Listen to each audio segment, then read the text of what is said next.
Chapter 95. Li Jianyu was about to go crazy. Daddy sure, why are you giving me chicken soup at a time like this?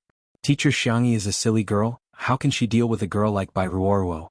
If he had known earlier he wouldn't have agreed to let Bai Ruoruo participate in the variety show.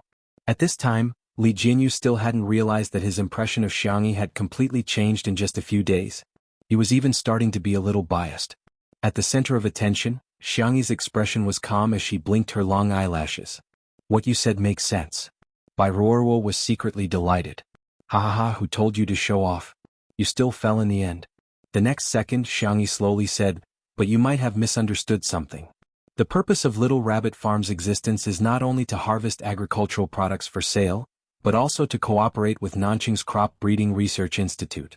The purpose is to explore the planting data of excellent seeds in a variety of environments with different production tools. Bai Ruoruo didn't understand what she was saying at all, but she subconsciously argued back. But other places don't have such good equipment and they can't afford it. Besides, how can ordinary people tell if a seed is good or not?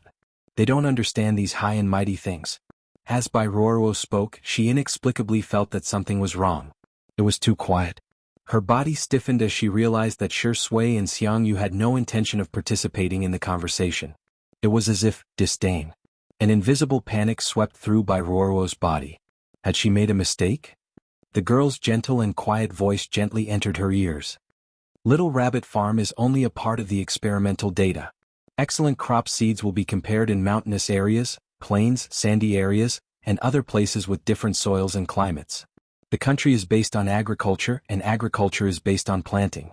Only by cultivating excellent seeds can it truly benefit the farmers. With excellent seeds, we can plant them in large quantities and then provide them to the market. Then, even if the environment is harsh and the tools are not advanced enough, we can still have a relatively high yield. The livestream comments, although I don't fully understand, I somehow feel that the vase fairy, no, the little vase is quite charming. So it's a collaboration with the Research Institute. Sister Yi's response is too good. Woo, it's reasonable, gentle and appropriate. I'm shocked. This is the power of knowledge. No wonder she scored 699 on the college entrance exam. Her logic is so clear. Speaking from the relevant industry, the young lady really isn't messing around. In fact, the application of mechanization and drones in agriculture is the general trend, but there is too little experimental data for reference in the country. Perhaps these explorations of Little Rabbit Farm will become a part of the butterfly effect of China's agriculture in the future. The direction of the discussion immediately changed and many people changed their views of Xianxia. Most people's impression of her was rigid, and some were even just following the trend. This change might not be very thorough, but everyone now felt that the little girl gave off a rather comfortable feeling. At the recording studio, Bai Ruoruo's expression was about to collapse. She tried her best to smile. So that's how it is. Sister Xianxia, you know a lot. I should learn more from you in the future. After saying a few polite words, she left with the excuse of going to the washroom. Bitch. Bitch. Bai Ruoruo turned on the tap and cursed in a low voice. After venting, she walked out of the washroom and saw Xiaonaofu, who was catching butterflies nearby. Her eyes flashed with ruthlessness and she gave the little cat a fierce kick. Xiaonaofu, who was unguarded against humans, was kicked right in the face. It tumbled down the cobblestone steps several times, and the cat was in a bad state. Chapter 96. Xiaonaofu's icy blue cat eyes widened, and it looked dumbfounded. As a newbie system, it was lucky to meet Xianxia as its host. Xianxia was undoubtedly the perfect support for the transmigration world. Every time she would get the highest score in rewards, and it would also level up as if it had cheated. It could be said that Xiaonaofu hadn't experienced much of the evilness of people's hearts, and its mind was almost that of a 2- or 3-year-old kindergarten child. Meow meow. Even Shui, that stinky man, didn't dare to bully it like this. Was very angry. Bai Ruoruo looked around and confirmed that there were no photographers. She sneered. Scream, keep screaming. It's useless even if you scream yourself hoarse. Xiaonaofu angrily rushed over to scratch her. Bai Ruoruo couldn't dodge in time, and several claw marks appeared on her calf. She gritted her teeth. An ugly cat dares to scratch me? You're as cheap as your owner. Xiaonaofu, meow meow meow. It was so angry, so angry. She actually called such a handsome hoo-hoo ugly. What was even more infuriating was that she actually scolded Xianxia. That stupid woman, only it could be fierce too. No one else could. So, Xiaonaofu showed her what Kung Fu Hoo-hoo was. Bai Ruoruo didn't expect the cat to be so fierce. She screamed and quickly fled to where there were people. The moment she saw Xianxia and the others, Bai Ruoruo felt like she had just escaped death. Whoa! Bai Ruoruo ran over crying, immediately attracting everyone's attention. Several photographers also aimed their cameras at her. Why are you crying? There's a dog chasing you, Xiangyu said irritably. He was in the middle of spraying pesticides with his sister and was interrupted by Bai Ruoruo. Of course his temper wasn't good. Bai Ruoruo grabbed the hem of her skirt. She timidly glanced at Xiangyi and quickly looked away. Her attempt to cover up only made it more conspicuous. Xiangyi, what's the matter? Maybe it was because she had seen too much of Zai Zai's acting skills, but seeing Bai Ruoruo's acting now made her feel awkward. Bai Ruoruo sobbed. Sister Xiangyi, your cat bullied me. I didn't provoke it at all, but it scratched me so many times. I heard it was a stray cat. She was crying like a pear blossom in the rain, and there were several obvious claw marks on her legs, which immediately attracted the sympathy of many netizens in the live broadcast room. So pitiful being scratched like this, that's why you can't pick up stray cats. Who knows if there are any bacteria or viruses? I'm so annoyed by those who say they want to steal cats. So what if they're cute? Could she make mistakes just because she was cute?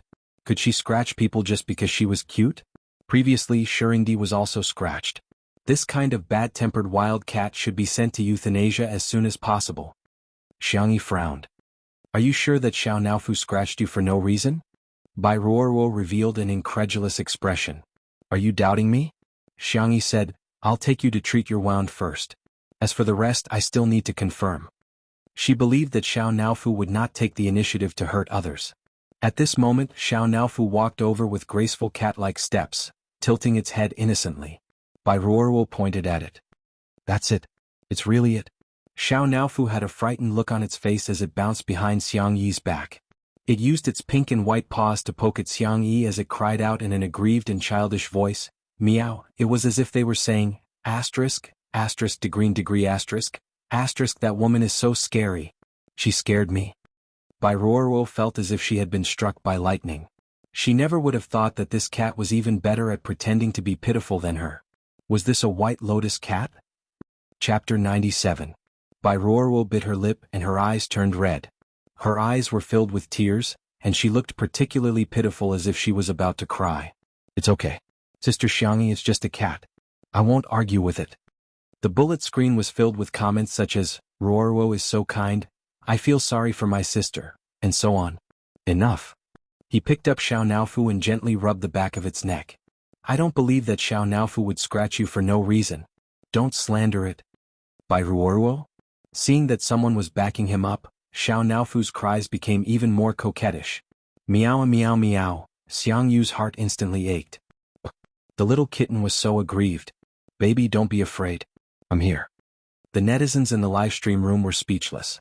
Shocking, Smog actually called a cat a little baby? Haha, I'm laughing so hard that the voice-activated lights within a 10-mile radius will flash for me. Although Bai Ruoruo is a bit pitiful, I really want to laugh. Ha. Bai Ruoruo's tears fell down. This time she was really crying from anger.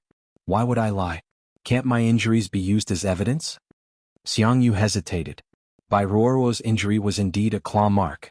Meow meow, Xiao Naofu meowed even more softly and sweetly in his arms, its little pink paws timidly clutching Xiangyu's collar. Xiangyu lowered his head and met Xiao Naofu's watery blue eyes. Damn. How much had the kitten been bullied to show such an aggrieved expression? Xiangyu's sense of responsibility arose spontaneously. Such a cute and pitiful Xiao Naofu, from now on, he would protect it. Okay, since you mentioned evidence, then show it to prove that Xiao Naofu scratched you. Bai Ruoruo choked with sobs. I just went to the bathroom. There were no cameras and no one else there. That means there's no evidence. Xiangyu's eyes were unruly and unruly. Maybe another cat scratched you. There are infinite possibilities. What makes you so sure that it's Xiao Naofu's fault? Bai Ruoruo still wanted to speak, but she was interrupted by Xiangyu, who was eager to protect the cat. Even if Xiao Naofu really scratched you, it's possible that you bullied it and it was forced to fight back.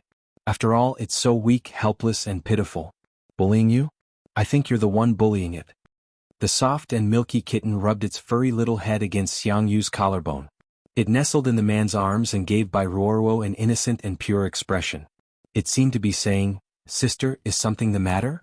My brother only has eyes and heart for mean by Ruorwo. She was about to vomit blood. In the past she was the only one who pretended to be pitiful. Why was it the other way around today? Anger caused her to gradually lose her reason, and by Ruorwo's emotions were on the verge of collapse. It's pretending. Can't you see that it's pretending? This cat was a white lotus, a green tea bitch. How is it pitiful?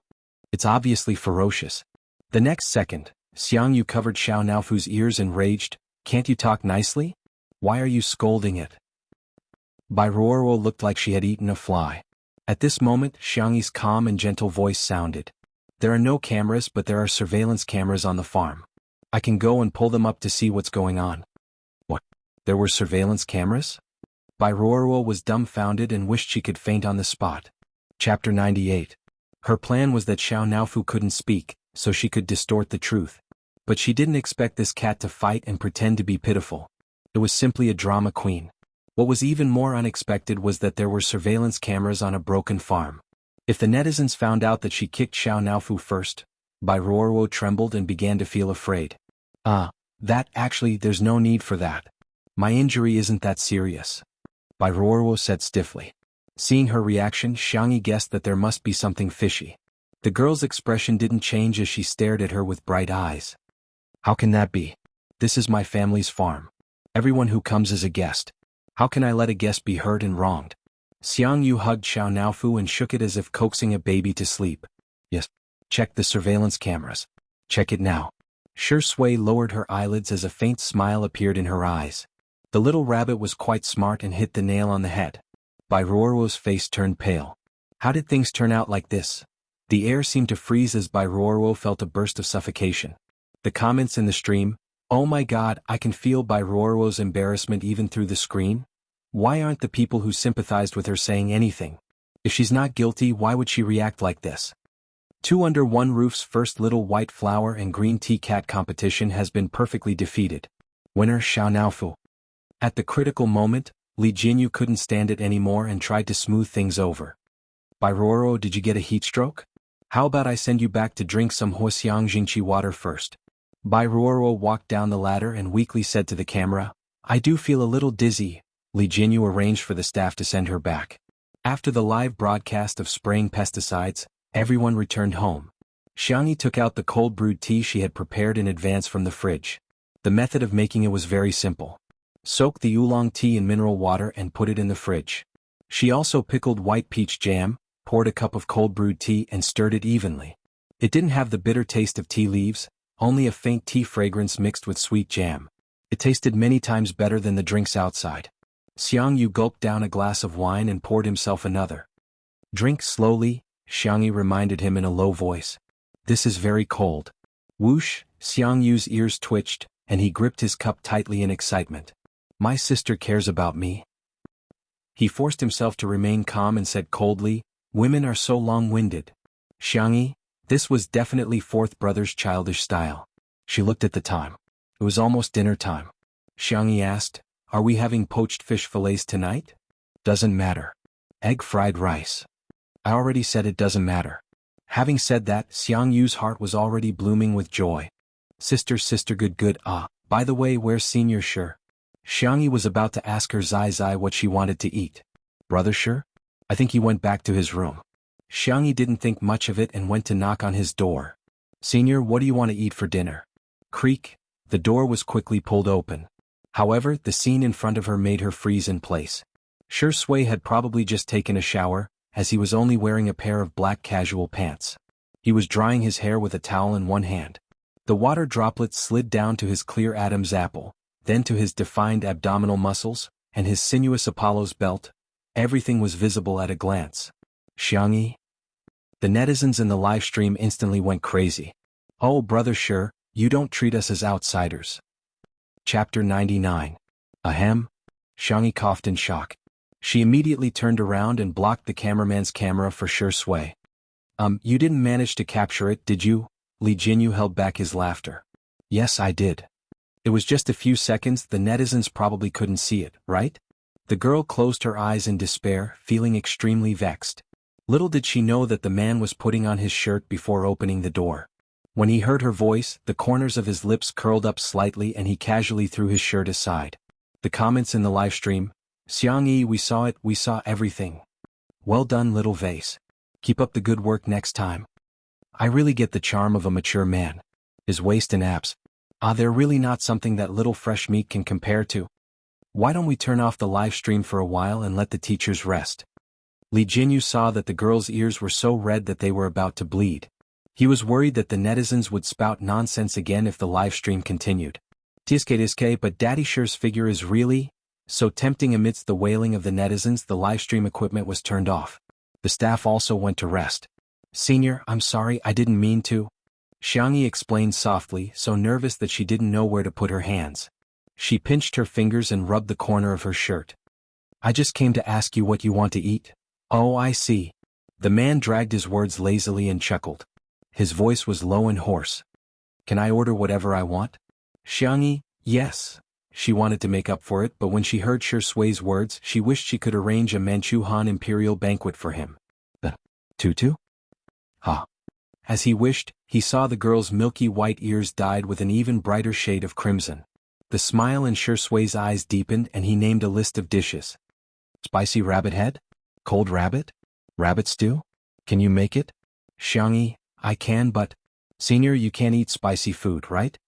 Shi Sui raised his eyebrows and said, I can. Oh, then let's eat the rabbit cold. We won't be able to finish it if you make too much. I'll make a mild spicy one and a spicy one. After saying that, Xianxia couldn't wait to go to the kitchen, but a large hand grabbed her collar. Subconsciously, Xianxia almost wanted to throw her over her shoulder. But when she realized that it was Shi Sui, she stopped and turned around in confusion. In a split second, she met Shi Sui's deep eyes, which seemed to be smiling yet not smiling.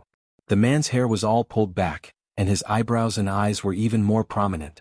He had beautiful peach blossom eyes, and his eyelashes were even longer than a girl's. When he smiled, he looked affectionate and seductive. Xianxia tried her best not to look below his collarbone, but there was a huge difference in height between them. She could only raise her small face and bite her lip nervously. You dropped your microphone. Shi Sui's voice was gentle, almost imperceptible. His slender fingers set up the microphone for Xianxia, and he also carefully tidied up the messy wires for her.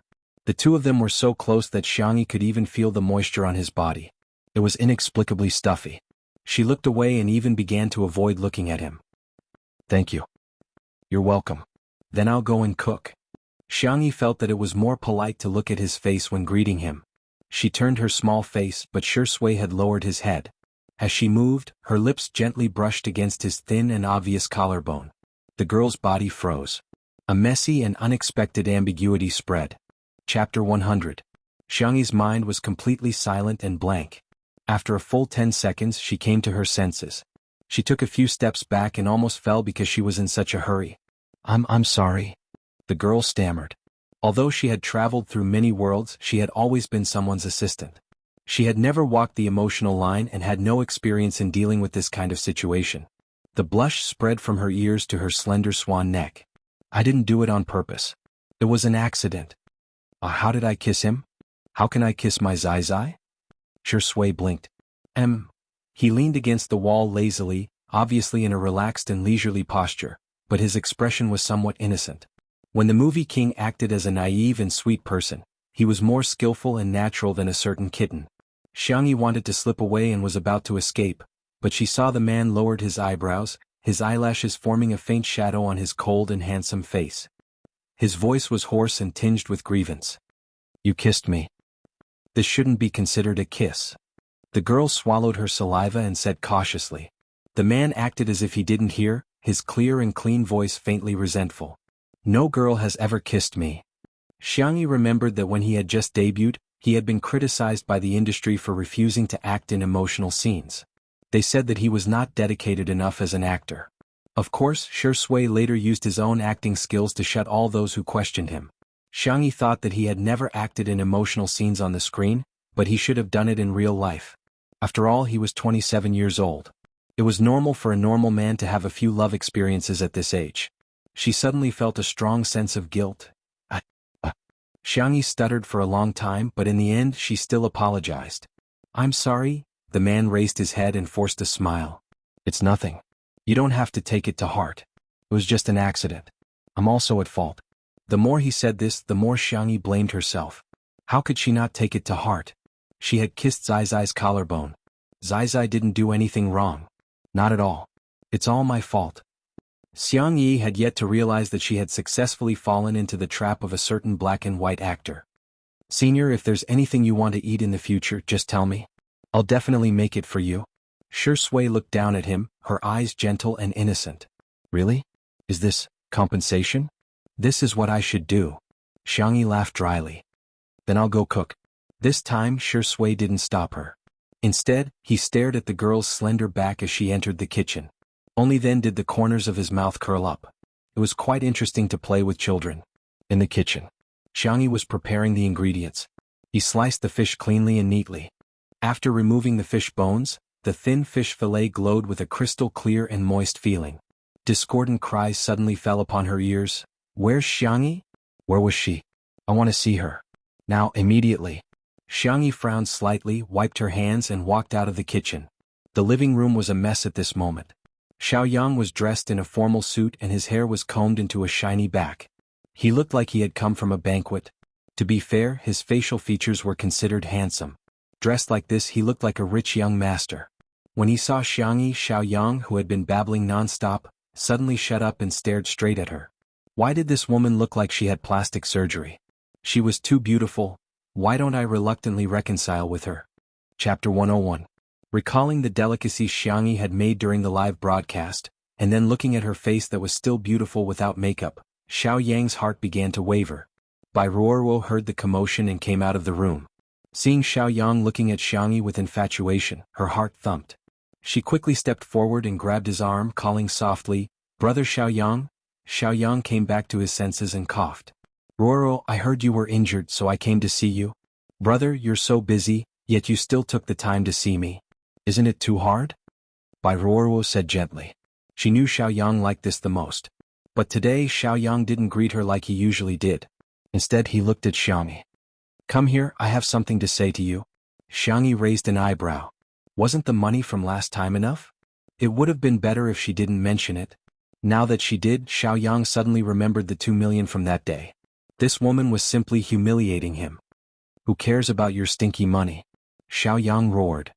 "Who the F***ck are you yelling at? Try saying another word." Xiangyu opened his mouth as fiercely as a bandit. Xiao Yang didn't know about his relationship with Xianxia and said with a sense of superiority, "I'm talking to my girlfriend, it's none of your business." Bai Ruoruo whispered, "It's an ex-girlfriend?" Shui, who was sitting on the sofa, narrowed her eyes slightly. Xiangyu looked at his sister with an expression of disbelief.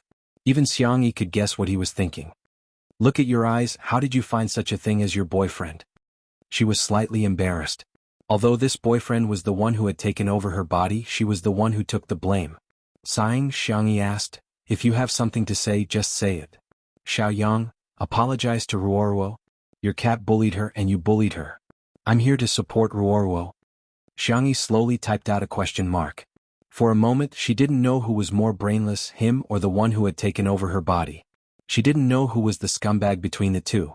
Xianxia, who had transmigrated through countless worlds, naturally wouldn't get angry over such a trivial matter. She lazily crossed her arms and sat on the sofa, crossing her slender white legs. She lightly clicked her tongue and said, "Okay, tell me, how did I bully her?"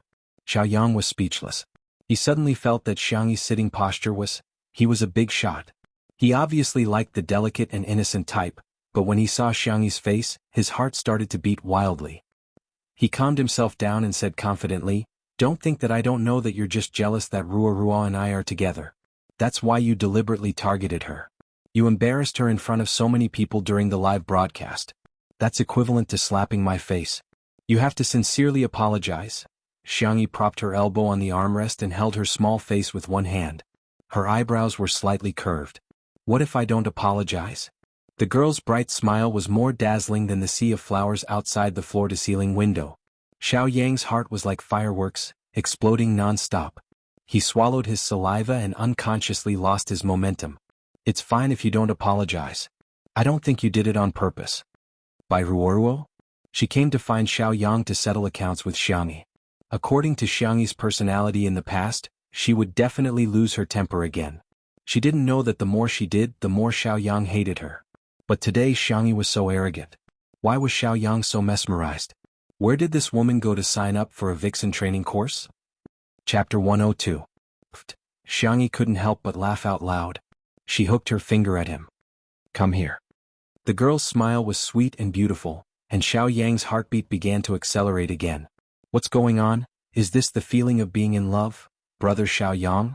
Ruoruo panicked and weakly leaned against him.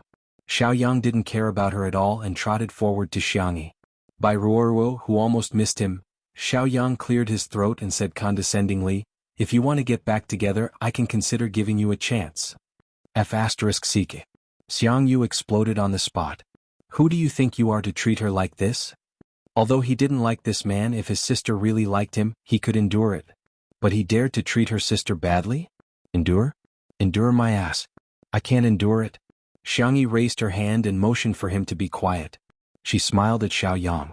I see that you're so handsome, tall, and have a good personality. In a few words, Xiaoyang was praised to the heavens.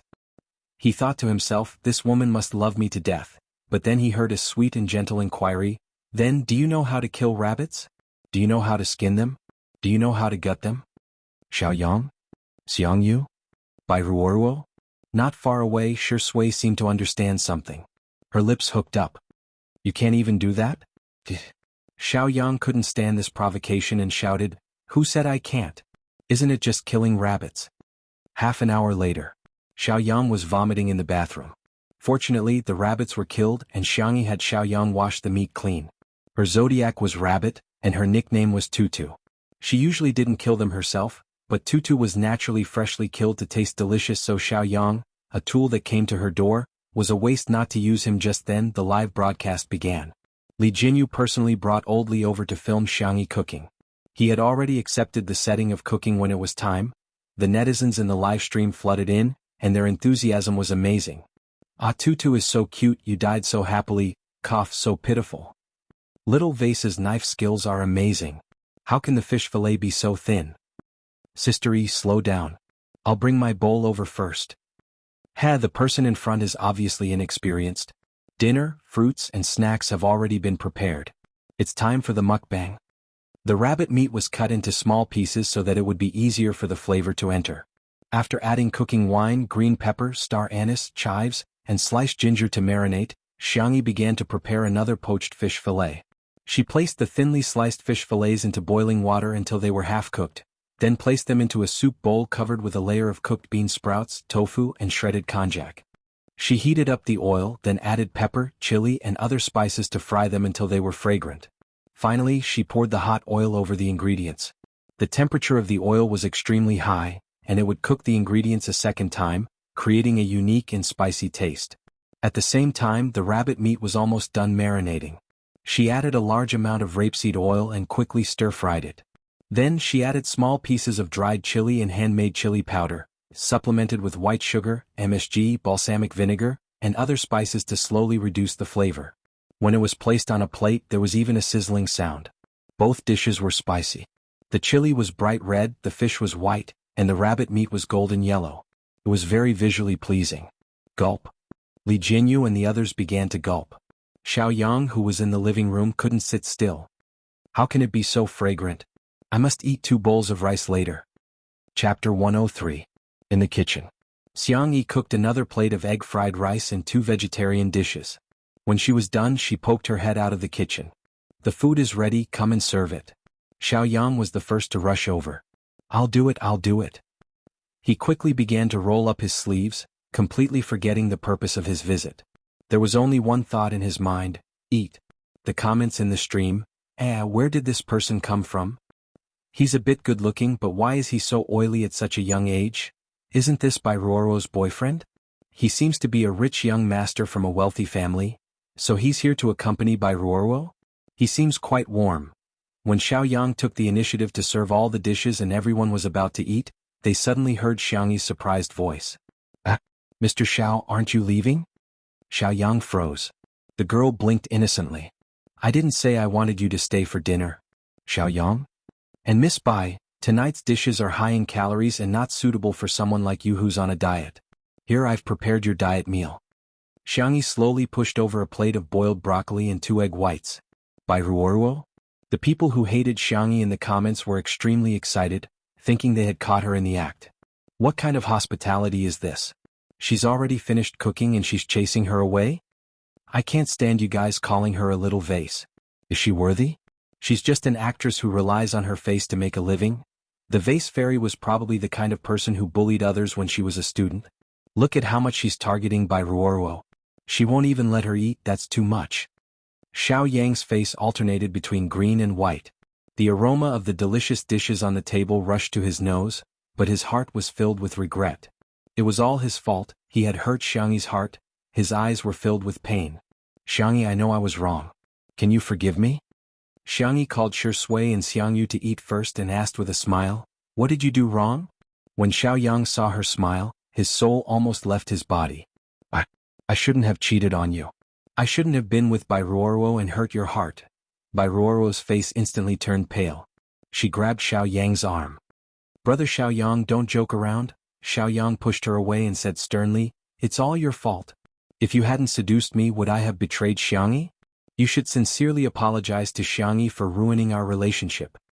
Xiangxia, very well, it has been confirmed that he is a brainless person. Bai Ruoruo burst into tears. This was a live broadcast. Xiao Yang's words would ruin her. In the live stream the audience was dumbfounded. F***CK? So Xiao Yang dated the vase fairy and cheated on Bai Ruoruo? Ugh, I thought he was a nice guy but I didn't expect him to be such a scumbag. He said such things on the live stream. Not only did he morally kidnap Xiangxia, but he also ruthlessly ruined Bai Ruoruo. Too scary. If I met a man like him I would die from anger. On the side Xiangyu was suddenly enraged. Why don't you take a look in the mirror? How dare you cheat on her?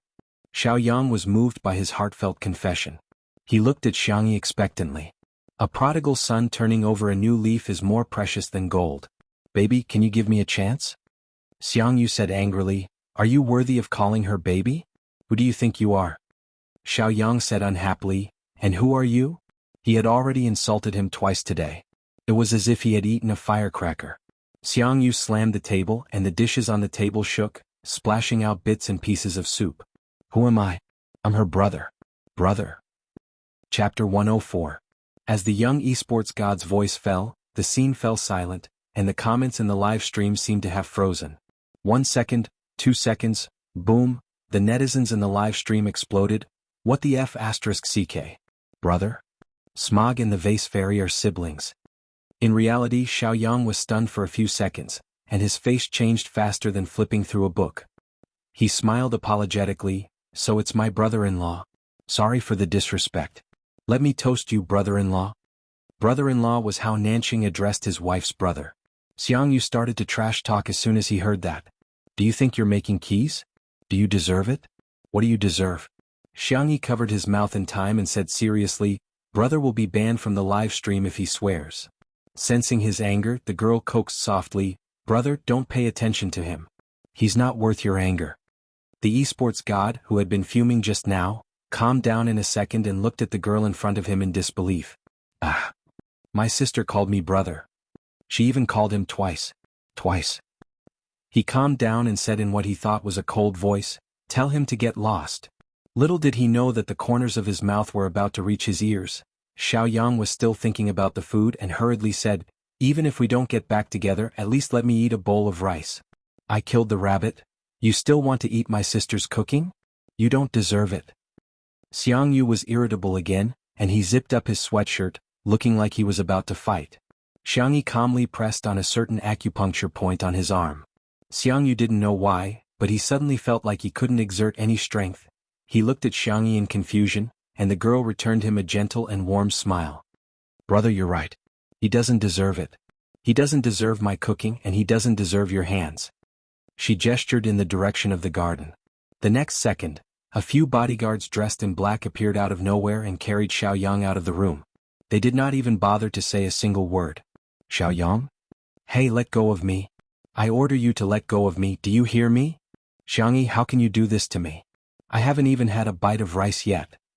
The live stream was instantly filled with laughter. This scumbag doesn't look very smart. He's still thinking about food at a time like this. Haha, this means that our sister Yi's cooking is really good. Awesome. How satisfying. You have to be quick, accurate, and ruthless when dealing with scumbags. Don't give him a chance to disgust you. She actually has bodyguards. Sorry, I underestimated the little vase's family background. Xiaoyang was thrown out of the manor. The entire world fell silent. The only person who felt like she was sitting on pins and needles was Bai Ruoruo. Her eyes were shockingly red, and her lips moved as if she wanted to say something, but not a single syllable came out. The others, on the other hand, were eating very happily. The cold-eating rabbit was crispy on the outside and tender on the inside. The oil flowed out with every bite, and the spicy taste permeated every bit of the meat. Xianxia made 2 plates, one of which was spicy and suitable for Xianghu. He ate until he was sweating profusely. The other plate was slightly spicy and was for sure Sui. The man slowly tasted it, his noble and handsome appearance as if he was tasting a Michelin restaurant. The boiled fish fillet was smooth and tender, and it melted in the mouth. The bean sprouts, shredded konjac, and other vegetables inside were blanched in hot oil and chili, melting the freshness of the fish. With each bite of meat and vegetables, the wonderful taste slowly spread. Her taste buds felt like they would explode in the next second, constantly secreting saliva. Actually, I was also deceived by Xiaoyang. After holding it in for a long time, Bai Ruoruo finally managed to squeeze out this sentence. Xianxia didn't even raise her eyes as she lightly said, "I won't pursue this matter. However, I checked the surveillance footage and it was you who kicked Xiao Naofu first." Bai Ruoruo's back went cold and she immediately felt extremely wronged. Didn't she just kick that stray cat? Why was she so calculative? Chapter 105. The comments section of the livestream once again went into a frenzy. Bai Ruoruo kicked Xiao Naofu? Is she crazy? I say. Xiao Naofu looks so obedient, how could it scratch someone for no reason? Why didn't the people who were shouting about euthanizing Xiao Naofu in the afternoon come out to dance? Their faces must have been smashed to smithereens. Actually, Bai Ruoruo is also. Forget it, I can't wash it off. I'm no longer a fan. A mistress abusing a cat, even if I'm retarded, I'll still be her fan. Xiangyu rubbed Xiao Naofu with heartache. Xiao Naofu was possessed by a coquettish spirit as it nestled in his arms. It doesn't hurt, it doesn't hurt. Let's eat something delicious later, okay? Bai Ruoruo was extremely aggrieved as she complained, but it still scratched me. It's clearly your cat's fault, Xiangyu frowned. I think you've got the cause and effect wrong. You kicked Xiao Naofu first, which was why it acted in self-defense. Bai Ruoruo hated her to death. It was just a cat, how could it be compared to a human? Of course she could kick Xiao Naofu, but it was wrong for it to scratch her. I understand, so I'm not even as good as a cat. Bai Ruoruo was on the verge of tears. Her eyes were red as she looked at Sui. There was still a glimmer of hope in her heart. No matter what, she was still in the same company as Sui. As someone who took care of his juniors, he wouldn't leave her alone, right? The man raised his eyes and met her gaze. His eyes were like the cold moonlight on the horizon. His thin lips parted slightly as he indifferently said, "Apologize." Bai Ruoruo felt as if she had been struck by lightning. Apologize? To Xiao Naofu? That was ridiculous. It's just a cat. Bai Ruoruo had just said this when she heard Sui ask coldly, "You only kicked the cat?"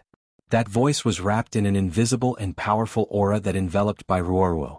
She trembled slightly as she remembered the words she had said to Xiangxia. But didn't surveillance cameras generally not have sound capture? The next second, she heard Sui calmly say, "Little Rabbit Farm's surveillance cameras are equipped with sound capture." In other words, the cameras had sound. Bai Ruoruo's eyes widened in horror. In the live stream, oh my god, there's solid evidence? So it's not just cat abuse? Did he do anything else? He's probably scolding someone, and it's very likely that he's scolding Sister E. Otherwise, Shuringdi wouldn't be so angry.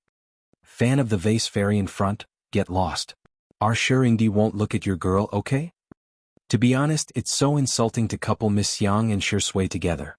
Sui is a true best actor, but what does Miss Yang have? The acting skills of pouting and glaring, or the singing skills of angering 10 sound reviewers to death? Bai Ruoruo knew that there was no chance of a comeback. She could only harden her heart and cut off all means of retreat. Okay, I'm sorry. It's all my fault. It's all my fault.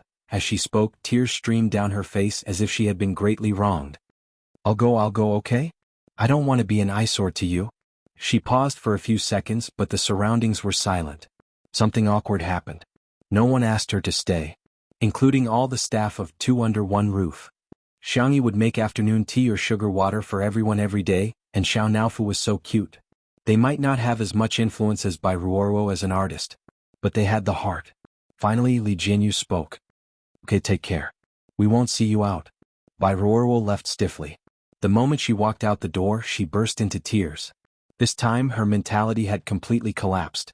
Chapter 106. As soon as Bai Ruoruo left, the atmosphere at the dinner table suddenly became very harmonious. Xiangyu's slender white fingers rubbed Xiao Naofu's round belly as he secretly glanced at Xianxia. Sensing his gaze, Xianxia blinked and asked, "What's wrong, big bro?" "Oh. Did you hear that?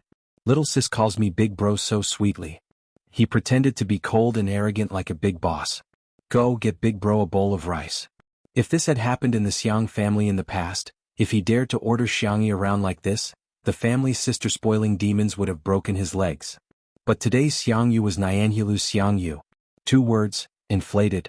Xiangxia smiled, indulging his childishness and willfulness as she obediently went to get him a bowl of egg-fried rice.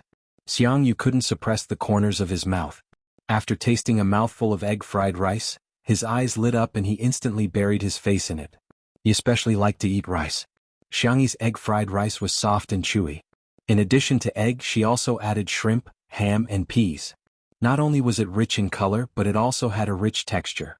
The live comments, "Smog is so childish, ha ha ha, but I think he's so cute." Sameo-go, a heartless eating machine. Did anyone notice that the little vase has never served Shuringdi a bowl of rice? Now that you mention it, it's true. Shuringdi has always served himself. What's with the vase fairy's attitude? Did you guys forget the hot post about the little vase snubbing Shuringdi? SHJ, Shurshui's sister, short for Shurshui's fans, are still being stubborn, but it's obvious that your Shuringdi took the initiative to stick close to the little vase. Even if the little vase wasn't cold to him, she was still very polite and distant, okay? The netizens each brought their own magnifying glasses, and some even seemed to have brought a microscope. Soon, a post on the well-known gossip forum Melon went viral. Title: Every day I find candy in the glass shards of the untimely CP CAC. Main post content. Greetings, Melon friends. I'm the OP of the previous post, taking stock of the famous scenes where Shuringdi was neglected. After watching the live broadcast of Two Under One Roof for 2 days, she had replayed countless clips of Shuringdi and Sister E in the same frame. To be honest, the two of them were too evasive. They were so polite that it was as if they were in an etiquette class. They were constantly saying thank you for your hard work. Sister E had been calling Shuringdi senior, up until now. The more polite she was, the more it meant that there wasn't much progress in their relationship. It was even possible that they were just being polite on the surface for participating in the show. But the sugar in the glass shards was really sweet. Sister E gave Shuringdi a little flour. Shuringdi put on glasses for Sister E. The scene of the two of them cooking together in the kitchen, living a peaceful life. There was also Sister E on the swing. His gentle gaze beside her could make me kowtow 100 times. I recommend watching it repeatedly. Just now, for Sister E, he tore the little white flower apart. Okay, it's an exaggeration to say that he tore it apart, but he did speak up for Sister E. I don't care, I'm just protecting Sister E. As a CP fan, I don't ask for anything else. I just want Sister E and Shuringdi to be a little bit better. Online beautiful. JPG. As soon as the post was posted, it attracted the dissatisfaction of Shurshui's sisters. OP, have you watched too many idol dramas? What's wrong with a lovey-dovey person like you? Haha, the OP might as well say that Shurshui is licking the vase fairy's boots. You must have received a lot of PR fees, right? He's hopeless. Take him away. Next. I'll say it again, it's impossible between Shurshui and the vase fairy. Chapter 107.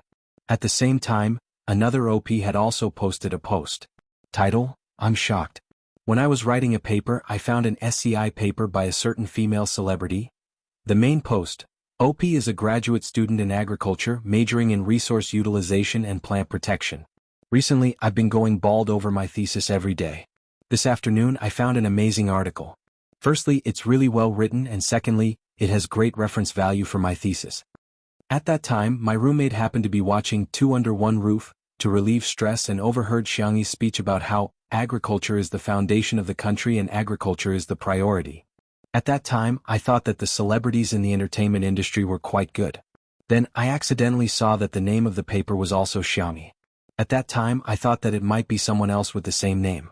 Then I looked at the school, which was one of the top 2 universities in the country.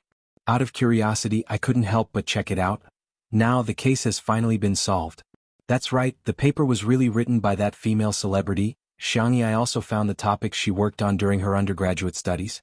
How should I put it? She's at a level that I can't reach. Perhaps many people don't know much about SEI papers, but I'll give you the most common example. Publishing an article is no less significant than winning a gold medal in an international sports competition. The OP is in a trance now. Female celebrities in the entertainment industry are so amazing these days. I feel like I don't deserve to be in the scientific research field anymore. Underscore smiley faced, angle. Underscore the first few dozen replies to the post were all question marks. Are you kidding me? You're telling me that Vase Fairy can publish an SEI paper? I'm dying of laughter. You're just bragging, aren't you? If you're so amazing, why did you enter the entertainment industry? The OP didn't debate with the netizens. Instead, he posted a link to the paper. The netizens opened the link to see that it was an all-English website. The terminology used in the article was very professional, but the name of the paper, it was really Xianxia. The Melon forum was in an uproar and countless posts popped up like mushrooms after a rain. The sensation level was even greater than that of a certain popular male idol's official relationship announcement not long ago. At the Xiang family's manor. The live broadcast was still ongoing. When they were almost done eating, Xianxia got up and was about to wash the dishes when she heard a yell from the ground. Put it down. The girl shuddered in shock. Ahem. Xiangyu cleared his throat uncomfortably. Sit here obediently. We don't have the rule of letting girls do the dishes. Xiangyi's heart slightly moved. She vaguely felt that her brother's attitude towards her had changed. Was he finally willing to accept her again? The girl stared at Xiangyu in a daze, her eyes hazy with a trace of moisture. She was not a weak person. On the contrary, when she was about to cross worlds to complete her mission, she was very strong and determined. But perhaps everyone had a soft spot in their hearts. That was a person's weak spot and also a person's reverse scale. Family was Xiangyi's biggest weakness. Because she had been treated with gentleness and love, she was able to persevere through countless times of despair. She moved her face away and said in a nasal voice, "Brother, you're so nice." Xiangyu was overjoyed by the compliment and whistled as he went to wash the dishes. The trolls appeared again. I can't stand it, the Vase Fairy is so lazy. There are so many bowls and you're letting your brother do it alone? Can an esports player do something as menial as washing the dishes? She's too delicate. Isn't it just washing a few bowls? What's wrong with girls doing more work? She doesn't know how to be considerate at all. Chapter 108. However, they had underestimated the number of Xiangyi's fans. As soon as these comments were posted, they were immediately rebutted. Some were irritable and angry. Damn it! Who's been cooking for the past 2 days? Doesn't it take much effort to cook? You guys are the only ones with mouths. Get lost. Some yin-yang masters were infuriating. It can't be helped. She just has her brother doting on her. Hehe, what else can some people do other than be jealous? There were also the largest number of foodie fans. She cooks so well. Aren't you guys having fun watching her cooking as if it's a mukbang? You're the best at finding fault in everything you do, right? The haters were dumbfounded. Since when did the Vase Fairy have so many fans? What was even more embarrassing was, Xiangyu carried the bowls, chopsticks and plates to the kitchen, then calmly and pretentiously, he put them into the dishwasher. The netizens were speechless. Master, I'm enlightened. No wonder the production team didn't film the scene of the dishwashing. This is a face-slapping variety show, right? They specialize in slapping the haters. If you don't behave, I'll slap your face until it's swollen. Ha! I'm imagining the scene of the little vase washing the dishes like Cinderella. Sorry to disturb you, you're indeed a rich and beautiful lady. Hey, this dishwasher is not bad. Does anyone know what brand it is? It just so happens that my new house is renovating and I'm about to install a dishwasher. On this day, the sales of a certain dishwasher brand's online store suddenly skyrocketed. When the owner received the news, he was still a little confused. His dishwasher was made in China. It was of good quality and durable. Unfortunately, there had been no market for it in the country, and its sales were basically monopolized by several large imported brands. He had also thought about doing advertising, but after asking around, he realized that even an internet celebrity's Weibo advertisement could cost a six-figure sum, not to mention TV commercials and agent fees for live streaming. Hence, the matter of advertising was put on hold. Fortunately, because of the good reputation of the product, he had accumulated some fans and his online store's business was doing well. However, it was only doing well. However, today's sales were several times higher than last month's. After finding out the reason, the boss was moved and excited. He trembled as he typed on his phone for a long time. On his Weibo account, which only had less than 2,000 followers, he sent a thank you letter to Two Under One Roof and Xianxia. Zijingjing Dishwasher. Thank you so much Two Under One Roof v Xianxia v's publicity. Although it's not easy to produce local products should be self-reliant.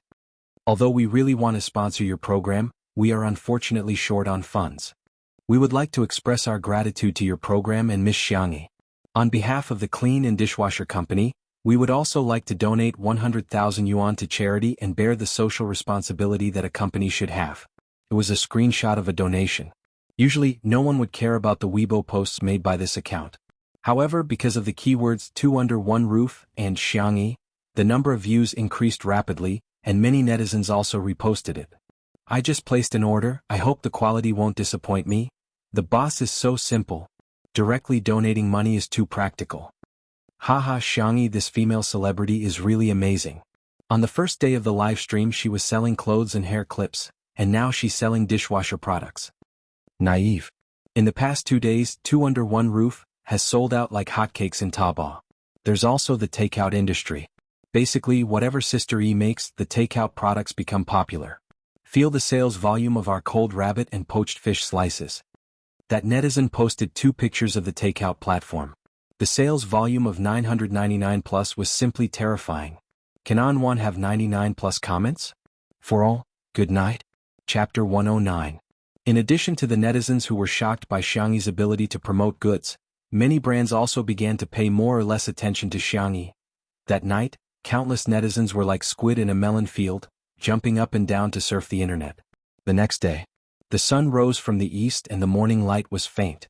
Li Jinyu got up early and was ready to go for a jog. Yesterday, Two Under One Roof ranked first among the variety shows in terms of viewership. Even though the fans of the various guests of Heartbeat were crazy, it was still difficult to reverse the decline. Previously, the senior executives of Muyao TV contacted him one after another to ask him to return. Li Jinyu rejected them all. The peach leaves are sharp and the willow leaves cover the sky. While humming a tune, he inadvertently saw Xianxia in the garden. The girl was dressed in a pink and white sportswear and had no makeup on, but she was still as beautiful as ever. However, is she practicing Taiji fist? Li Jinyu scratched his head and couldn't stop the question marks from popping out. I feel that teacher Xianxia has health habits that don't match her age. The girl's movements were soft and casual, and there was an inexplicable light rhythm to her movements. Li Jinyu couldn't help but be fascinated by her. Director Li, good morning. Xianxia saw him and took the initiative to greet him.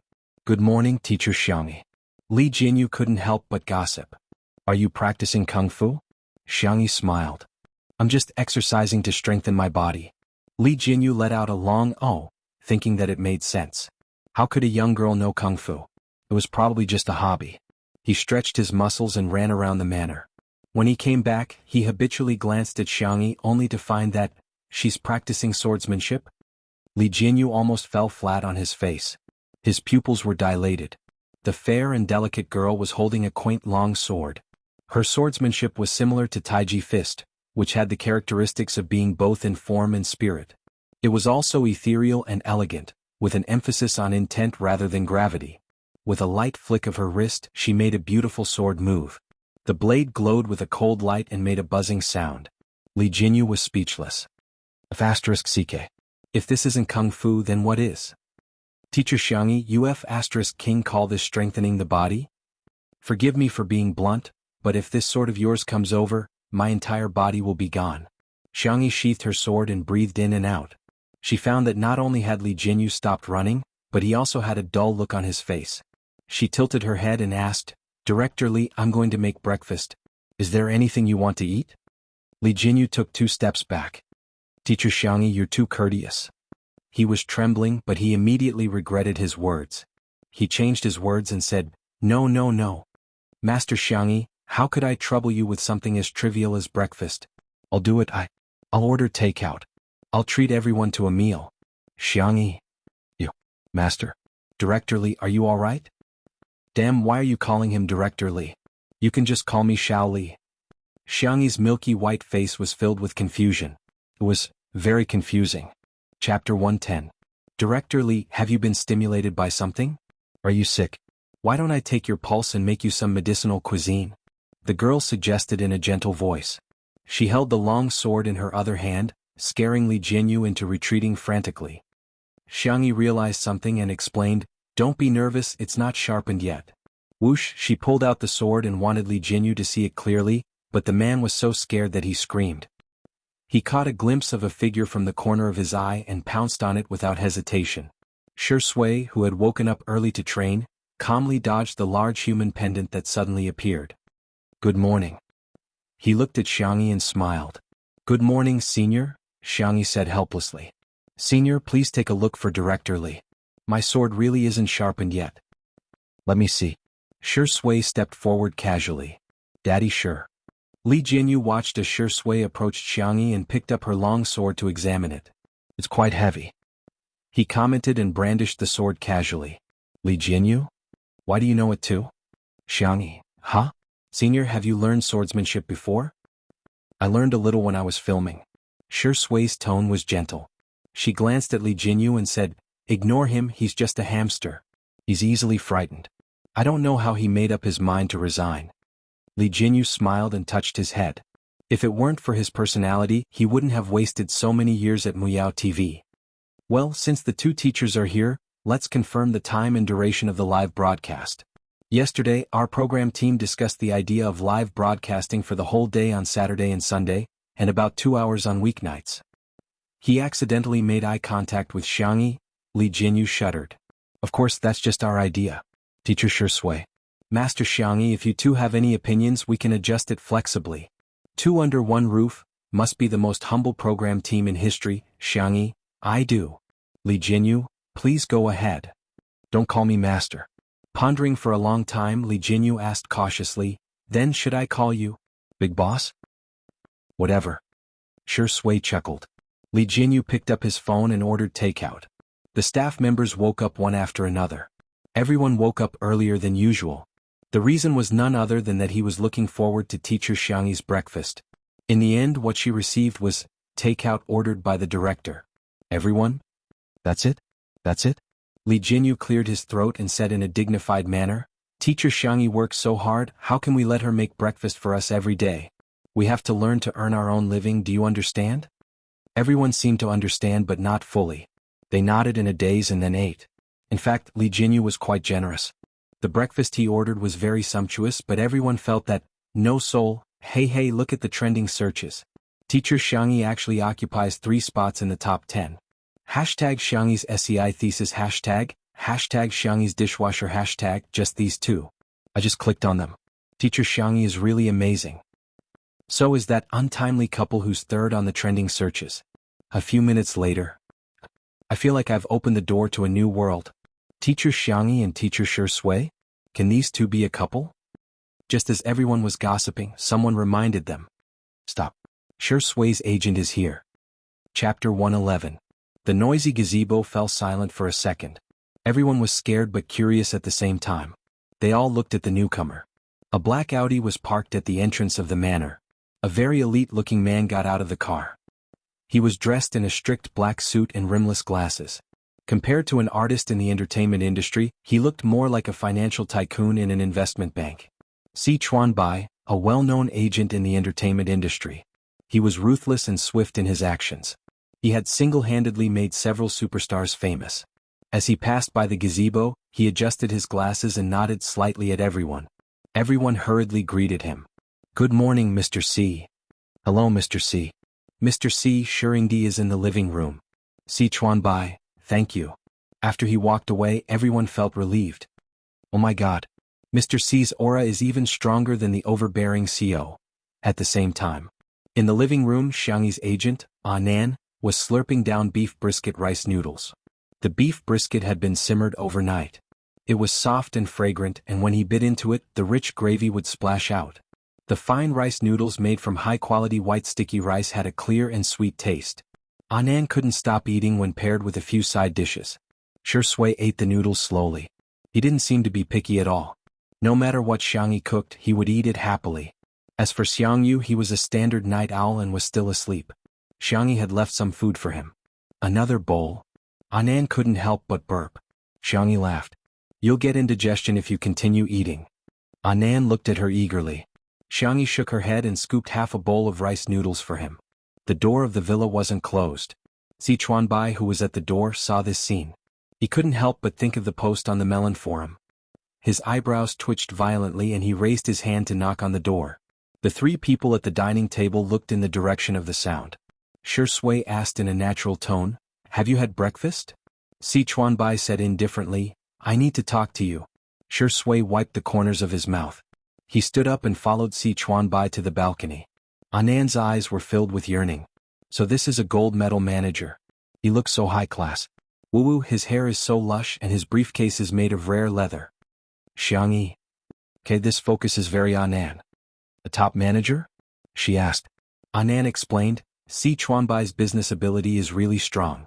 He doesn't hesitate to tear up resources. Most importantly, he has a good eye for talent. He was the one who saved Shirindi back then. Save? Xianxia wanted to ask for more details, but Xiao Naofu jumped into her arms and rubbed against her fingertips.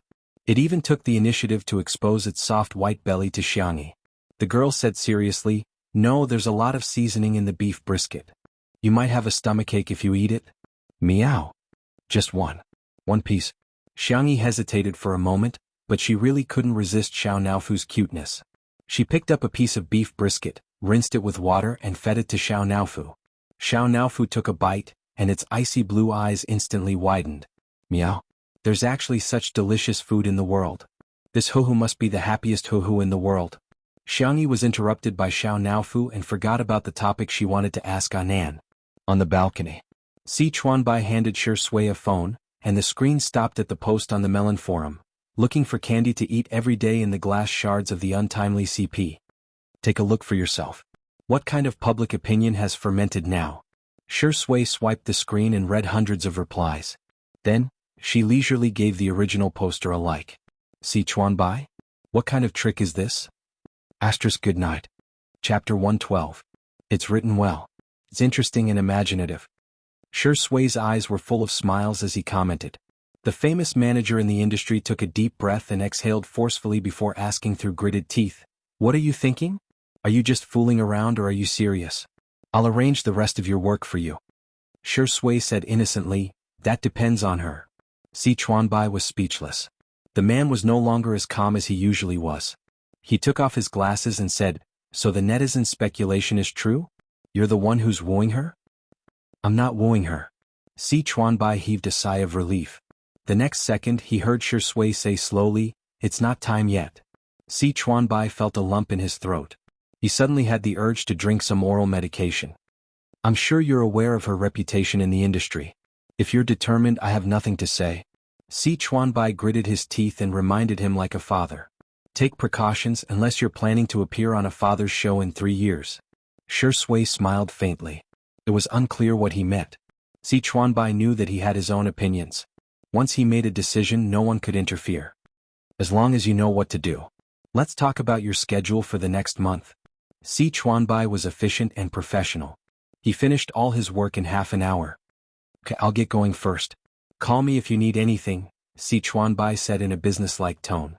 Shi Sui mixed a bowl of noodles for herself and asked, "Are you really not going to have a bowl of noodles before you leave?" Sichuanbai said coldly, "I'm not interested in Chinese breakfast." Actually, he could have settled Shi Sui's work over the phone or through a video call. The reason why he came was to see Xianxia with his own eyes. It was just as the netizens said. He didn't even fill a bowl of noodles for Shi Sui. Not only that, but Shi Sui even took the initiative to pour water for him. He even asked nicely if he wanted it warm or warm. Sichuanbai felt his chest tighten. His gaze fell on Xianxia. The young girl was busy packing up side dishes, fruits and so on. She nagged at the colorful feather duster. "Do you want spicy beef? I have vacuum-packed ones that will keep for a long time. There's also some pickled radish and cabbage for you." "Good boy, that's enough." Anan glanced at Sichuanbai with a guilty conscience. His hair was combed to the back and fixed with wax. His wristwatch and cufflinks looked very expensive. His leather shoes were polished to a shine. His black briefcase looked ordinary, but it was actually a custom-made model of rare leather from a famous brand. As for him, he had a flowery shirt from Taobao that cost 39. 99 yuan, a pair of large pants that cost 20 yuan from a night market stall, and the most expensive sports shoes that cost 100 yuan from a Baidas. Anan was so embarrassed that he couldn't even lift his head. He usually dressed like a decent person. Today was his day off, so he let loose and dressed like this to freeload breakfast at Xianxia's house. Who would have thought that he would bump into Sichuan Bai? Without comparison, there would be no harm. Oh, here it's packed. It should last for a long time. Xianxia used a floral cloth to wrap all the lunchboxes into a half-meter-high bento bag. Anan was very touched. Oh, good boy, you're so good. I'll go back and work hard. I'll get you the most profitable endorsement. It's the easiest job. Sichuan Bai, there was nothing wrong with that. It was just too real. Before leaving, Sichuan Bai casually glanced at the bags in Anan's arms. Inexplicably, he was a little envious. Chapter 113. It was almost 11 o'clock when Xianxia woke up. He rubbed his eyes and walked out of the room drowsily. Outside the floor-to-ceiling window, Xianxia was trimming the withered flowers and extra branches in the endless sea of flowers. She was a very patient person. Even if she had to repeat simple things, she wouldn't show any impatience. Xianxia gulped. It really was his sister. Yesterday wasn't a dream. He subconsciously picked up his phone and typed a message in the family group. Just as he was about to send it, he suddenly paused. If Xianxia and the others knew about his sister's secret, would he still have a chance to order her around when those sissy-loving maniacs took action? No. Xianxia, who thought he was the smartest in the family, deleted the text one by one and swaggered into the garden. He sat on the rocking chair next to Xianxia, crossed his legs and said like a boss, "Sister, pour me a glass of water." Xianxia stopped what she was doing and her eyes curved into the shape of a crescent moon. "You're awake? Do you want something to eat other than water?" Sister is so gentle. How could he order his sister around? Xianxia was full of guilt. He jumped off the rocking chair and said arrogantly and indifferently, "Your legs are so short. I don't need you to run errands. I'll go to the kitchen and find something to eat. There's a thermos in the fridge. You can eat it after heating it up." I know. Women are so long-winded. Xianxia finished his meal in a few bites in the kitchen and poured a glass of warm water for his sister. He even added honey with a small spoon. Was a spoonful too little? Another spoonful. After mixing it evenly, Xianxia carried the honey water to his sister. When he was in front of her, he changed his expression and put one hand in his pocket. "Here, I poured it for you on the way." Xianxia took it with a smile. She took a small sip and praised, "It's so sweet and the temperature is just right. Brother, you're so good. You can make it taste perfect with just a touch." Of course. Don't you know who I am?" Xianxia couldn't suppress the corners of his mouth. He was in a good mood and snatched the gardening shears from Xianxia's hand. "See that rocking chair? Go sit there. You're so slow. I'll show you your brother's speed." Xianxia showed her what it meant to be a gaming god's hand speed. He completely forgot about ordering his little sister around. A peaceful and warm day passed in the blink of an eye. At 8 p.m. the live broadcast began. Countless viewers instantly flooded into the Two Under One Roof livestream. After waiting for an entire day, it's finally live. Excited. I see Shuringdi, his black shirt looks so good. Smog looks so cute in this cream sweater. Danger. The little vase has entered the kitchen. Friends, quickly prepare to eat. Xianxia tied her hair into a bun and went to check the braised food in the casserole. The camera panned and landed on a pot of sugar-colored red brine. The duck wings, beef, eggs, shiitake mushrooms, and dried tofu that had been braised for an entire afternoon were glowing red. Just looking at them was enough to whet one's appetite. Xianxia turned off the heat and let the braised food soak in the pot. She then made some onion oil noodles and assorted cold dishes. Remembering that Li Jinyu had told her to pay attention to her interactions with netizens, she turned to the camera and said gently, "A simple and homely dinner is ready. Has everyone eaten yet?" The live comments in the live stream. "You call this a homely meal? Sorry to disturb you." I want to go to Sister Yi's house with a bowl of food." "I'm different. I want to go to the dog's house with a bowl." Chapter 114. In the living room. Shi Sui opened a can of cat food while Xiao Naofu buried its face into the bowl. The man's slender fingers stroked the back of Xiao Naofu's neck. Xiao Naofu stuck out its butt in protest, but it accidentally sat on the ground and let out a cute meow. Xianxia, who had a strong furry fetish, clenched his fists and forced himself to remain calm.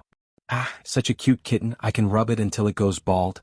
However, on the surface he maintained a noble, cold and disdainful expression. When the food was served, Xiaonaofu jumped into Xiangyu's arms before quietly poking out half of its head. Although the canned food was delicious, it had been full of curiosity about human food ever since it tasted Xiangyi's brisket in the morning. Its soft, meaty paws clawed at Xiangyu's plate, wanting to taste the braised food he had picked up. Xiaonaofu. Xiangyi's voice rang out, scaring Xiaonaofu into Xiangyu's arms. Xiangyi, brother, it can't eat spicy food, don't feed it. Xiaonaofu whined coquettishly, meow meow meow. Xiangyu. On one side was his sister, and on the other was a cat. Men are so difficult. Cack in the comments section of the live stream. Haha, Sameo G's troubled expression is so cute. Why is the vase fairy so stingy? What's wrong with feeding the cat some delicious food? Hey, did you know that cats can get sick if they ingest too much salt, and that eating too much stimulating food can cause sudden death? Xiangyu hesitated for a few seconds before tactfully handing the cat to Shi Sui. Sorry, brother Shi. Xiaonaofu had a natural resistance to Shi Sui, and its little legs kicked in the air twice in dissatisfaction. Shi Sui looked down and smiled slightly. If you eat it secretly, I'll... He raised an eyebrow. Kiss you, understand? Xiaonaofu. Ah, this stinky man is so bad. The live stream exploded. Is there such a good thing? I'll eat it, hubby, kiss me. For a moment, I don't know who to envy. I'm crying tears of envy in front of the screen. Shi Sui picked up a piece of braised beef and waved it in front of Xiaonaofu. Xiaonaofu endured the humiliation, and turned its face away. Xiangyu was dumbfounded. He didn't expect brother Shi to solve the problem that he couldn't solve so easily. However, looking at Xiaonaofu's drooping head, he couldn't bear to see it like this, so he ate his meal absent-mindedly. After the meal, Xiangyu drove away the cameraman and went to coax Xiaonaofu with some dried fish. Xiaonaofu, I was wrong. It's not that I don't want to help you, but we have to listen to our sister. Alright. Don't be angry. Come and have some dried fish. That's right, eat slowly, there's no rush. Xiangyu thought that without the cameraman, the netizens in the livestream wouldn't be able to see him. Little did she know that Li Jinyu and the others had installed fixed cameras in the bedroom, kitchen, pavilion, and other places. This scene made countless people laugh. Goose, does he not know that there are fixed cameras? I'm going to laugh my head off. My bestie just said that it's not that straight guys don't know how to coax people, it's just that the person he's coaxing isn't you. Smog is so much like my dad. Every time my mom criticizes me, he doesn't dare to say anything. Then he secretly coaxes me behind my mom's back, ha! After eating and drinking to its fill, Xiaonaofu lay on its belly and played with its tail. Xiangyu looked around, and after confirming that no one was around, he plunged into the kitten's belly and rubbed his head against it happily. What? The esports god also likes cats? The netizens exclaimed, I didn't expect you to be such a Sameo go. Chapter 115. Xiangyu, who had been sucking on the cat for a few minutes, was completely unaware that his image had been shattered in front of millions of netizens. Xiaonaofu was dumbfounded. At first, it waved its paws to refuse, but when it couldn't break free, it had no choice but to endure the humiliation. Stupid woman. This hoo-hoo has sacrificed so much for you to make up with your brother. Xiangyu's face was full of satisfaction as he sucked on the cat. He hugged Xiaonaofu and kissed it on the cheek. Xiaonaofu. I'm not clean anymore. Be good, I'll come see you next time. Xiangyu pressed his forehead against the cat's and said reluctantly, I'm going back to the base. When I win the competition and earn the prize money, I'll buy you food and snacks. Buy me food? Xiaonaofu's ears twitched as it proactively rubbed against Xiangyu's chest and collarbone. Its eyes lit up as it said in a childish voice, meow meow. It seemed to be saying, I only have Big Brother in my heart, Big Brother must come see me. The comments in the live stream. Green tea meow, what a bitch. Ha ha ha, a cat and a man have reached a deal just like that? I'm so looking forward to the moment Smog finds out about the camera. Logic, please remind him to watch the replay. Xiangyu came to the kitchen and saw his sister packing food for him. His heart suddenly softened as it was filled to the brim. Don't pack food, we can't finish it. Xiangyu stuck his hands in his pockets, refusing to look at Xiangyi. We have aunties at the base to cook and you can order takeout. Xiangyi blinked her eyes, her voice soft. Then you can share it with your teammates?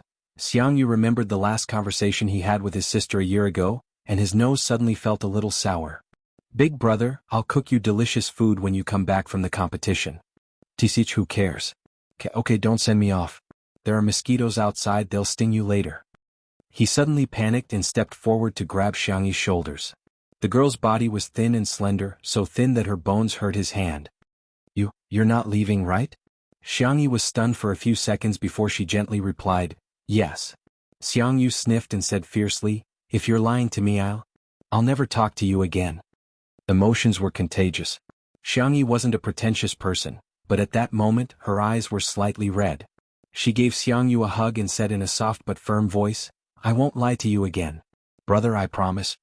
Although the brothers of the Xiang family all spoiled their little sister, in front of Xianxia, they always abided by the propriety of men and women.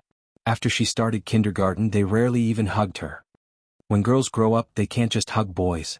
Xianxia muttered. But, I'll let you hug me today, but you're not allowed to hug any other man except my sister, got it? In the live stream, oh my god, why do I feel like crying when I see this? Gu looks fierce on the surface in front of his sister, but he's actually very doting on her equals W smiley face. The romance variety show next door is making me feel awkward. Two under one roof is much better. This kind of warm daily life is so healing. Shui and Xianxia walked Xianxia to the entrance of the manor. Let's go. Brother Sure, I'll leave my sister to you. Help me take care of her. Xianxia waved at the two of them. Shui pushed his gold-rimmed glasses up his nose and said calmly, definitely. Chapter 116. Parting was always intertwined with melancholy. Xianxia watched her brother's car drive away. She felt a little sad, but she was also full of joy. Her brother had forgiven her. That's great. The moon is beautiful tonight. Shui's deep and gentle voice sounded in her ear. Xianxia froze for a moment before looking up. The crescent moon was like a hook and the stars in the sky were like water. She smiled and said, yeah, the stars are beautiful too. Do you want a drink? Shui's casual suggestion stunned all the staff at the scene. Not to mention the netizens in the livestream. What the *CK? Drink? Two people under the same roof? What kind of direction is this? Boo-hoo, Shui, you're too naive. What if the vase fairy does something to you when she's drunk? What's wrong with Shui? The moon and the wine. Is he really interested in the little vase? Xianxi's eyes lit up. Sure, the rice wine I brewed last year is just right. I'll go get it from the wine cellar. It's a little dark, I'll go get it. I'll go make some dishes then. Let's have supper while we're at it. Shui chuckled and said, okay, I'll listen to you. The netizens in the live stream were speechless. Shui's tone is inexplicably doting. I have to say, these two are so good looking. Just a casual scene from an idol drama? Gu, I just left and you're already having supper behind my back? Is this something a human would do? Shui returned with a small jar of rice wine. Xianxia had already prepared the electric grill and was humming a light melody as she brushed oil on the grill. There were a few plates next to it which were filled with ingredients such as pork belly, squid, tofu, eggplant and peanuts. Seeing Shui enter, Xianxia said apologetically, it's too late and there are limited ingredients at home. Senior, can you make do? Jianghu, who was behind the camera, swallowed his saliva, his eyes wide open. Big boss. You call this making do? Shui replied calmly, I won't compromise. He opened the jar of rice wine, and the unique sweet aroma of rice wine filled the air. The little girl was skillful, and even the ordinary rice wine was brewed by her to have a unique flavor. One was pouring wine while the other was roasting meat. The scene was natural and harmonious. The comments in the livestream went crazy. Oh my god, as long as these two are in the same frame, I'll start imagining the sweet background music. Friends, follow me and post this sentence on the public chat. Untimely is real. CP fans, can you shut up? I suggest that everyone report them whenever they see them. It's just a meal, what are you guys imagining?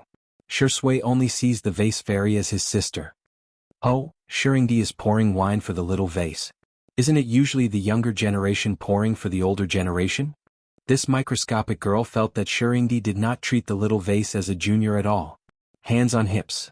As soon as Shui finished pouring the wine, Xianxia couldn't wait to take a sip. The sweet aroma of rice wrapped around the sweet aroma of wine, and the taste was superb. She narrowed her eyes and quietly savored the taste for a few seconds before exclaiming, it's delicious. Shui smirked. She's indeed a little alcoholic. He had discovered her when she was 17 years old. The thinly sliced pork belly sizzled in the roasting pan, and the fat dripped onto the pan. It didn't take long for it to be cooked. Senior, have some meat. Xianxia generously gave the entire pot of barbecued pork belly to Shui. A bunch of haters appeared in the comments section. Hey, she's finally showing her true colors. No matter how much you suck up to Shurindi, he won't like you. Toxic, can a woman's value only be realized by sucking up to men? The next second, Shurindi's faint voice echoed in the live stream. I remember that you hate eating pork belly the most? The haters? Chapter 117. All the trolls were speechless. How the F***ck are we supposed to argue with him? Ahem. Xianxia, who had been exposed, choked and coughed. She awkwardly put down the cup of rice wine and said, Senior, your memory is really good. She remembered that she had only seen Shui a few times in total, right? The number of times they had eaten together could be counted on one hand, probably only 2 or 3 times. He actually remembered her preferences. Perhaps her uncle had mentioned them to him before? You're still as picky about food as you were when you were young. Shui slowly dipped the pork into Xianxia's secret barbecue sauce. The streaky pork was oily but not greasy, and when bitten into it, the meat was juicy. The ingredients were fresh enough, and the slightly spicy sauce doubled the taste. Xianxia held the grilled squid with a pair of tongs and said weakly, I'm all grown up now, I'm not picky about food anymore. Is that so? The man raised his eyebrows, his peach blossom eyes full of ridicule. Xianxia. Because I've never bought food that I hate when I grew up. In the live stream, haha, Sister E is so serious and hilarious. The truth is out. No wonder my mom isn't picky about food. It's because she has control over our family's purchasing power. When you were young. I remember now. Shurindi mentioned that the two families are family friends, so are they childhood sweethearts? After the squid was cooked, Xianxia first threw the meat into the barbecue sauce and rolled it a few times. She then took a piece of lettuce and rolled it up with pickles and tofu before stuffing it into her mouth. Her cheeks were puffed up as she ate. Grilled meat and vegetables are really the best match. Jianghu also quickly asked the cameraman, Old Li, to give a close-up of the grill. There was golden streaky pork, red and tender squid, tender and white tofu, light-colored eggplant. The sound recording equipment transmitted the subtle sizzling sounds and splashing sounds of oil to the electronic devices of the netizens. It could be said to be a feast for the eyes and ears of the netizens. Sister E is so cute. Did anyone team up to steal Sister E? F***ck. The production team is ruthless. I'm not going to lose weight. I just finished dinner and ordered takeout. After watching live streams for 3 days, I've gained 2 pounds. F***ck Shurindi, can't you just talk about love with the little vase? Couldn't they hold hands and kiss on the lips? Eat, eat, eat, all you know is to eat. Shurindi, you can't do it. In an instant, a silly term rushed to the real-time hot search and there was a trend of rising. With meat and wine, the sadness in Xianxia's heart disappeared without a trace. She even clinked glasses with Shui in a good mood. Cheers. Shui followed her here, almost to the point of indulgence. Bullet screen. He. Round it up, this is the cross-cupped wine. You guys sit here and don't move. I'll move the Civil Affairs Bureau over after I finish the takeout. No one would have expected that Shui and Xianxia's CP fans would suddenly grow stronger just because of a midnight snack. At 9 o'clock, the live stream ended. The netizens were still unsatisfied, and they quickly picked up the hashtag untimely hashtag. There were even some wives who began to produce food. Sweet cookies and Q maps were all over the super forum. At the same time, Si Chuanbai, who had just finished a day of work and was about to soak his feet, was so bombarded by a series of phone calls that he didn't even have time to put his feet into the wooden basin. He opened Weibo to take a look, only to see that hashtag Shurindi is no good hashtag was on the hot search list. Is this PR or not? Should I remove the hot search list or not? He lit a cigarette for himself with a face full of vicissitudes. Chapter 118. At the manor. Xianxia prepared the ingredients for the staff, and everyone happily gathered for a barbecue. Shui and Xianxia were left alone in the living room. Shui leaned back in his chair and lazily stared at the little bunny in front of him. The girl rested her cheeks on her hands and waited for the rice wine and eggs to boil in the pot on the table. Her milky white face was slightly flushed from the alcohol, and her beautiful starry eyes were sparkling. Her persistent and expectant gaze was as cute as ever. Shui's memories were pulled back to 3 years ago. He had a good memory, but he never remembered unimportant things. He couldn't remember why he went to the Xiang residence to look for Xiang Feng that day. The only thing he remembered was that little Xianxia was secretly drinking at home. The little girl in the bunny pajamas opened the door for him. According to etiquette, he should have left, but at that time he stepped into the Xiang residence. The little girl had prepared a complete set of dishes to go with the wine. There were shredded squid, edamame, chicken feet with pickled peppers, peanuts, fried chicken. There weren't many dishes, but they filled the entire coffee table. There were 2 empty bottles of fruit wine and half a bottle of red wine on the table. Shui picked up the wine bottle and looked at the alcohol content. His slender fingertips pinched the space between his eyebrows. The little girl was completely unguarded against him. She patted the furry cushion next to her and said, Sit here. Shui clicked his tongue and said, You're quite brave. The little girl was obviously drunk. She smiled sweetly at him. As she smiled, she even confessed softly, I'm sorry. Brother, you're so handsome. I like you so much. Shui covered his thin lips with his fingers and coughed awkwardly. The person being teased didn't feel shy, but the teasing man grabbed a pillow and buried half his face in it, only revealing a pair of clear and bright eyes. Shui bent his knees and half knelt in front of her. His fingers lazily rested on the back of his neck. You like me? He smiled and teased her. Kid, if you fall in love with me, your brothers and uncles will gang up on me, right? I'm not a kid. She mumbled in a soft voice. You're underage. Can't I like people just because I'm underage? The little girl asked in confusion. No, Shui answered casually and picked up a piece of squid to eat, but it was snatched away by Xianxia. The little girl said domineeringly, Then you're not allowed to eat it. Shui was amused by her. Stingy. Xianxia pouted. She thought for a moment and asked him, Then when I grow up, can I like you? Shui took out the cigarette box, hesitated for a moment, and then put it back into his trouser pocket. As you wish. The little girl looked at the shredded squid, then looked at him.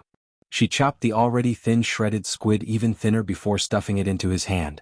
She said in a friendly manner, Then you can eat a little. After saying that, the little girl tilted her head onto the sofa. Her eyelids were so heavy that she couldn't open them. In the blink of an eye, she fell asleep. Shui. He lowered his head and looked at the shredded squid in his palm. He bit down lightly with the tip of his teeth, and a faint sweetness spread out. He lowered his eyes and smiled very lightly. Ding. The health pot stopped working. Xianxia scooped a bowl of rice wine and eggs for Shui first before scooping a bowl for herself. Shui came back to his senses, and his gaze landed on Xianxia. The little girl was stirring with a spoon to dissipate the heat. The red goji berries, the yellow egg and the white glutinous rice were rippling. She scooped a spoonful and tasted it. It was so hot that she gasped. Sensing his gaze, Xianxia turned her small face and looked into his eyes. Instantly, she met the senior's gaze that was as though he was looking at a scumbag. The little girl licked the corner of her lips and was inexplicably terrified. It's very sweet. Senior, don't you want to try it? Asterisk. Is this week's recommendation 10 times better than before? Omega, good night.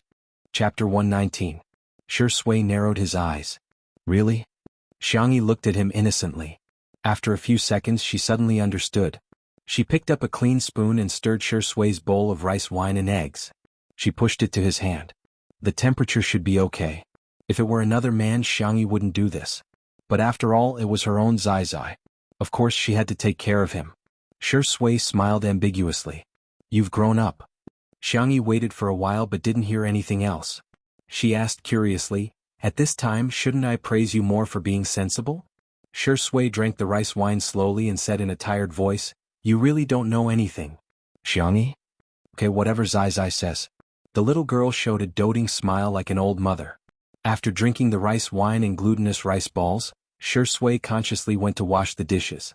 There were only 2 bowls and a pot. He didn't use the dishwasher and turned on the tap to wash them. By the way, Senior, I'm going out tomorrow. I may not be there for the live broadcast at night. Xianxi's voice came through the sound of the water. He turned off the tap and looked back. Tomato Entertainment's annual party? Senior, you know about it too? Yes, I heard Si Chuanbai mention it today. Tomato Entertainment was the agency signed by the one who occupied Xianxi's body. It wasn't a big company, but because it was good at marketing, it was quite famous in the circle. Xianxia, I can make lunch for you and put it in the fridge. If you want to eat it, just heat it up. Or I'll try to come back early to cook. As she spoke, Xianxia suddenly paused. It was just going out. Why did it seem like she was sorry to him? Moreover, Zai couldn't order takeout if he wanted to. It wasn't like he had to eat her cooking. She was a little embarrassed and habitually scratched her eyebrows. The man's steady and mellow voice fell into her ears. I'll wait for you to come back. The warm light dimmed the top of his head. When away from the camera he was obviously a very sharp and alienated man. At this time, he was gentle like a husband waiting for his newlywed wife to come home. Xiangyi's heart skipped a beat and she held her breath. Suddenly she heard him chuckle and say, "With Xiao Naofu." Phew, Xiangyi exhaled. She didn't have time to figure out why her heart was beating so fast. She nodded and said, "I'm going to bed. Good night." Good night. These two simple words sounded inexplicably sweet and soft when they came out of his mouth. Xiangyi quickened her pace and rubbed her burning ears in panic. The next day, after lunch, Xiangyi began to prepare lunch. Xiao Naofu's portion was boiled chicken breast and pumpkin puree. Shi Sui's portion consisted of sweet and sour pork ribs, thick egg braised rice balls, and purple rice balls with meat floss. After adding cat food and water to Xiao Naofu's bowl, Xiangyi said goodbye to Shi Sui. "Senior, I'm leaving. Take care of yourself and Xiao Naofu." Shi Sui's tone was gentle. "Okay, take care of yourself and don't drink." "I won't." Xiangyi remembered that on the day she transmigrated back, she was drunk in Shi Sui's room. The girl smiled awkwardly but politely, turned around and walked away. As soon as she left, only one person and one cat were left in the living room. Xiao Naofu jumped onto the sofa and slumped into a pancake. It looked at her provocatively. "Meow. Meow meow meow. This is my territory." Shi Sui unceremoniously picked up Xiao Naofu. She raised her eyebrows and smiled slightly. "No one is backing you up. Who are you going to be unreasonable with?" "Kitty. Meow." "Xiao Naofu. Why is this stinky man like a villain?" Chapter 120. Xiao Naofu kicked its little legs, wanting to kick Shi Sui a few times. Shi Sui saw through its thoughts and, relying on his tall stature and long arms, raised the hatchet a little higher. This time, no matter how hard it kicked with its short legs, it couldn't reach him at all. "There's only you and me at home now. No one will know if a disobedient kitten gets stewed," Shi Sui said casually. Xiao Naofu didn't dare to move any more, its round eyes filled with tears. "Boo-hoo, aren't I the most pampered hoo-hoo in the family? Why did Shi Sui, this stinky man, change as soon as that stupid woman left? So be good, okay?" Shi Sui's gentle tone made Xiao Naofu tremble. It hesitated for a few seconds, then tried to please Shi Sui. "Meow meow, where there's life there's hope. When Xiangyi comes back, watch this hoo-hoo play you to death." Shi Sui sat down on the sofa with Xiao Naofu in his arms, his slender fingers gently stroking the back of the cat's neck. Xiao Naofu endured the humiliation and thought, "Since I can't resist, I'll just enjoy it." It meowed happily, relaxed its body, and nestled on Shi Sui's long legs, thinking that the stinky man's muscles were quite comfortable. The next second, Shi Sui muttered to himself, "I heard kittens can be neutered at 6 months. Diske, I wonder how old Xiao Naofu is now. Xiao Naofu? Damn it, be a human, Shi Sui. This hoo-hoo is still a baby and you're already thinking of such cruel things. Even the dogs raised at Little Rabbit Farm aren't as good as you." While it was feeling indignant, Shi Sui's thin lips curled up. It seemed that he had guessed correctly. Xiao Naofu understood human language and even had the thought process of a child. However, it didn't seem very smart to have probed so easily. At the entrance of the manor, Xiangyi saw Anan waving at her from afar. "Sweetheart, here." Behind him was a rather stylish nanny van. The entertainment industry was an extremely realistic place. When Xiangyi was being criticized by the entire internet, the nanny van that her company gave her was in tatters. Now that Two Under One Roof had just started airing a few days ago, the company immediately gave her a new one. Anan opened the car door for Xiangyi and nagged about the upcoming itinerary. "I'll take you to get your makeup done and change first. We'll walk the red carpet at 6 o'clock. "Wait a minute." Xiangyi interrupted him. "It starts at 6. Why are you here so early?" "My goodness, you haven't recovered your memory yet," Anan said sadly. "Can you have some self-awareness as a female celebrity? I'm already late enough. That little demoness who doesn't get along with you has been starving since 3 days ago. She went to try on her makeup early this morning. Her makeup is so exquisite that it takes 1 or 2 hours." "Xiangyi, I'm sorry to disturb, I don't understand the entertainment industry. Oh right, you haven't seen the dress you're going to wear today, right? Here, I took a photo." Anan swiped through the photo album and showed it to Xiangyi. "Isn't it pretty? I've carefully selected them." It was a bright red dress that was very visually striking. Xiangyi pursed her lips and some memories that she didn't want to recall flashed through her mind. She closed her eyes and said softly, "Thank you, it's very beautiful." Anan didn't notice her abnormality and was excitedly scrolling through the melon forum. However, as he scrolled through, his face turned ugly. A glaring title came into view. Take a look at how low Vase Fairy's dress is today. Chapter 121. Main post. Today is FQ's annual meeting. I'm sure everyone knows that today is FQ's annual meeting. Jianghu lives up to his name, wearing a custom-made black suit SW. A few of the female artists are also outstanding. Lin Jia's mermaid dress shows off her figure. Mo Li's gender-neutral suit is also very nice, and the most beautiful is Qin Wanyan's starry dress. I found a picture posted by her manager. She's simply a shining fairy, okay? Then came the funny part. Wasn't a certain vase fairy very popular recently? After searching for a long time, I couldn't find any official photos. However, a friend revealed that the dress her manager had borrowed looked like this. The attached picture is below. Everyone can take a look. Today's lowest order. The post also mentioned several of Tomato Entertainment's most popular artists, and it immediately gained popularity. Brother Jianghu, kill me? Unbutton your sister's shirt. Mo Li's face is really high-end. She's a walking clothes hanger, no wonder she's a model. Qin Wanyan is amazing. She's a fairy. Compared to Vase Fairy's outfit, oh my god, look at those sparkling sequins. The Xiang actress isn't going for the cute style, but is she going for the style of a century dancer? Sisters, I've checked the price. This dress is from a niche designer overseas. It's only a little over 10,000. Instead of buying it, she borrowed it. Forgive me for being blunt, but she's so low. To be honest, this dress looks like a cheap online celebrity. Even if she can't borrow a luxury brand's new season, she should at least wear something from last year's fashion week. I feel like Vase Fairy isn't even qualified to be a vase today. Xianxia saw that Anan's expression wasn't right. She asked gently, "What's wrong?" Anan showed her the post and said aggrievedly, "It's obviously from Qin Wanyan's people. My dear, you treat her like a sister and treat her so well. How can she treat you like this?" It wasn't the first time Xianxia had heard the name Qin Wanyan. Yan Nai had called her Sister Wanyan over and over again. Xianxia asked, "In the past year, have we been close?" Anan went crazy. "Of course. The two of you are great, but you're too silly. You listen to everything Qin Wanyan says. She said that the best friends in the entertainment industry are not really best friends, so she never mentioned that you two are friends in front of others. She even said that singing and acting are too hard, and that it's better to go on variety shows to earn money. You really listened to her." After complaining for a long time, Anan finally stopped. My throat is almost smoking." Xianxia handed him a bottle of mineral water and unscrewed the cap. Anan gulped down half a bottle and regained his fighting spirit. "My dear, don't be sad. I'm going to scold them right now. I don't think these keyboard warriors know how to respect people if they don't experience the beating of society." Half an hour later, Anan, who wanted to beat someone up, ended up being mercilessly beaten up by netizens. He hugged his knees and sobbed, "Oh my god, they're so fierce." #rookie Anan shut down on the spot. #Xianxia coaxed, "Do you want to come to my place for hot pot after dinner?" Anan, ! I want to eat lamb rolls. Then I'll ask Uncle Wang to kill a lamb in advance. That's too cruel. Anan said as he swallowed the saliva that was about to reach his mouth. He was looking forward to eating lamb. Oh no, the annual party. At 5:50 in the evening, all the major media outlets gathered at the entrance of the Zmun Hotel. The drizzle couldn't dampen the enthusiasm of the crowd. Tomato Entertainment's official live stream started at this time. Chapter 122. Finally, the live stream is on. The officials are leading the way.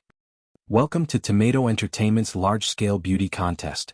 Don't miss it if you're passing by. Where is Chin Chin? I just want to see Chin Chin Cub.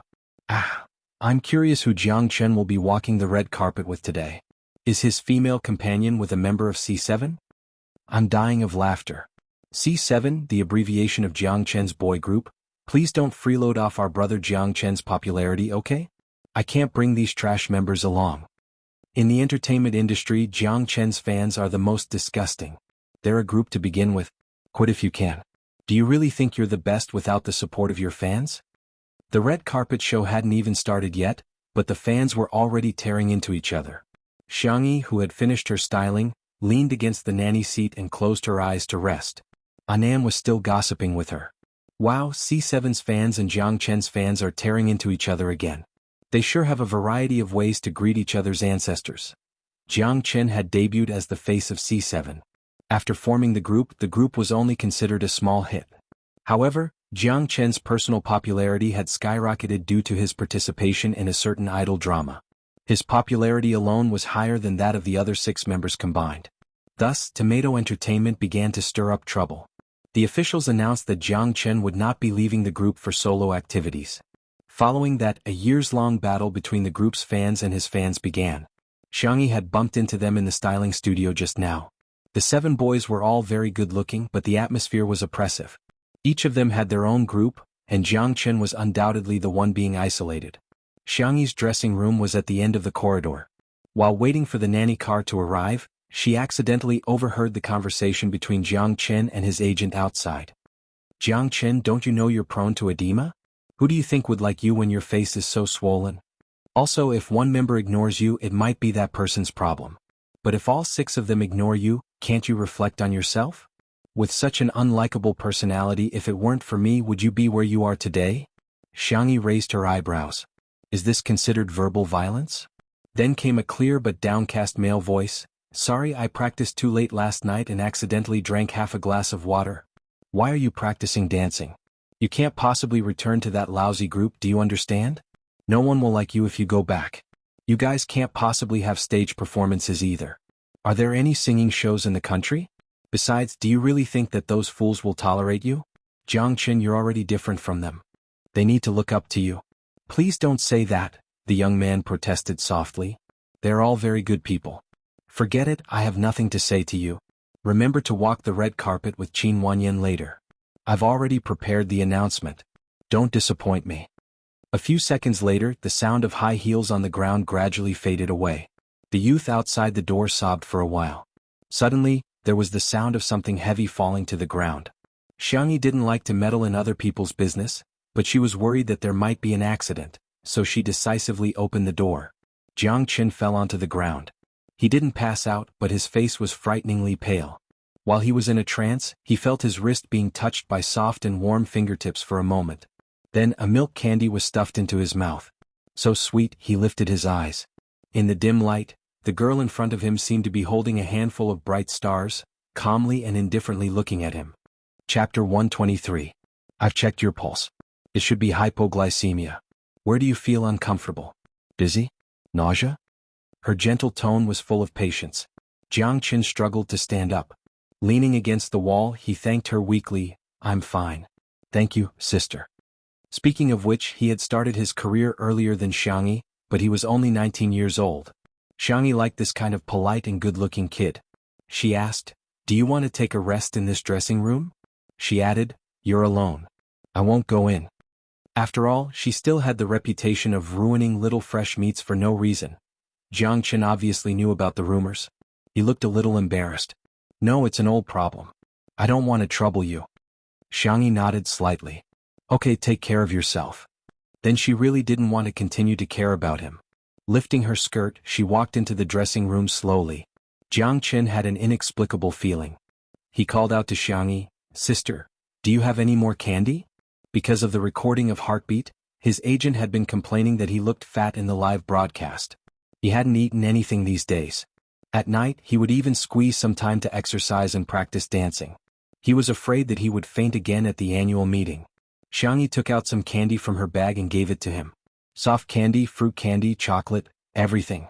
She liked children, so she always had candy with her. But lately, she seemed to have been using it to coax her big friends. Jiang Chen stroked the edge of the candy wrapper and said in a low voice, "Thank you." He wasn't a good talker. He had always been passive in social situations, but at that moment he started to find something to talk about. "Sister, are you a traditional Chinese medicine practitioner?" "Just a little bit." The girl's bright eyes fell on him. Her long eyelashes blinked. She saw through Jiang Chen's uneasiness and said, "Shall I get a chair for you?" Jiang Chen was obviously relieved, but the next second he lowered his head, feeling ashamed. He felt extremely conflicted. He was afraid of having a scandal with Xianxia, but he couldn't help but want to rely on her like a chick. But Xianxia didn't seem to care. She brought a chair with a back for him and even gave him a cute pillow from Anan. At the end of the corridor, where no one was paying attention to, the voice-activated light went off. It was dim and hazy. Xianxia didn't talk to him anymore. It was very quiet, but Jiang Chen felt extremely safe. He pinched the pillow. It was soft and warm. The rich milky fragrance blossomed on the tip of his tongue, and the dizziness faded away. His vision and physical strength began to slowly recover.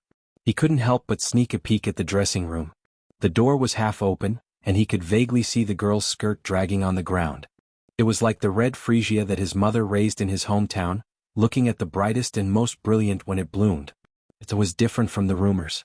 In fact, he only needed to use a little force to push the door open, and he would be able to clearly see what Xianxia was doing. Playing with mobile phones? In a daze? Touch up her makeup? However, the light in Jiang Chen's eyes only shone for a moment before it dimmed down again.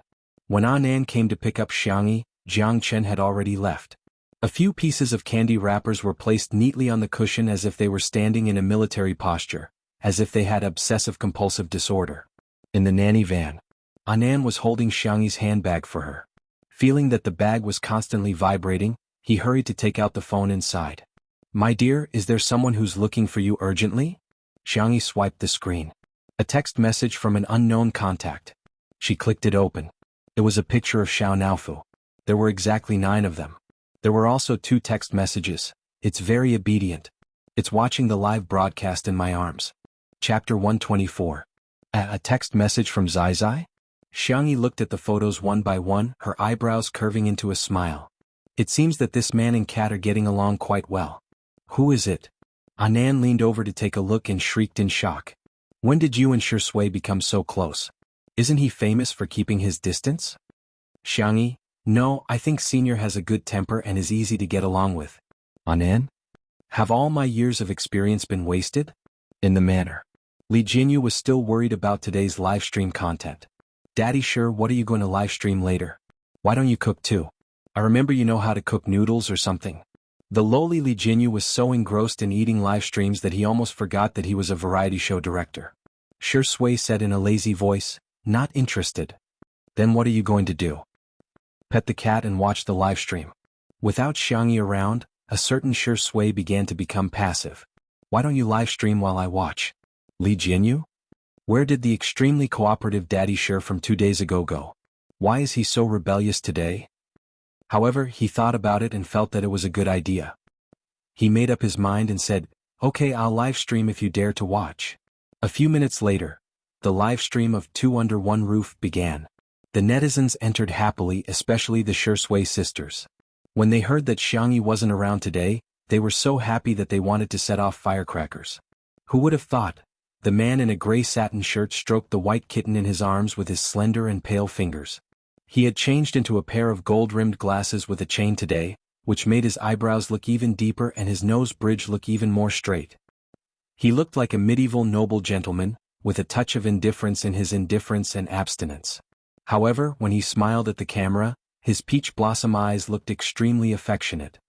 Good evening, shall we watch the livestream together? The comments in the livestream were flooding in quickly. What kind of demonic scum is this? I'm done. Another day where I want to transmigrate into Xiao Naofu's body. Speaking of which, Xiao Naofu is so obedient today. Am I seeing things?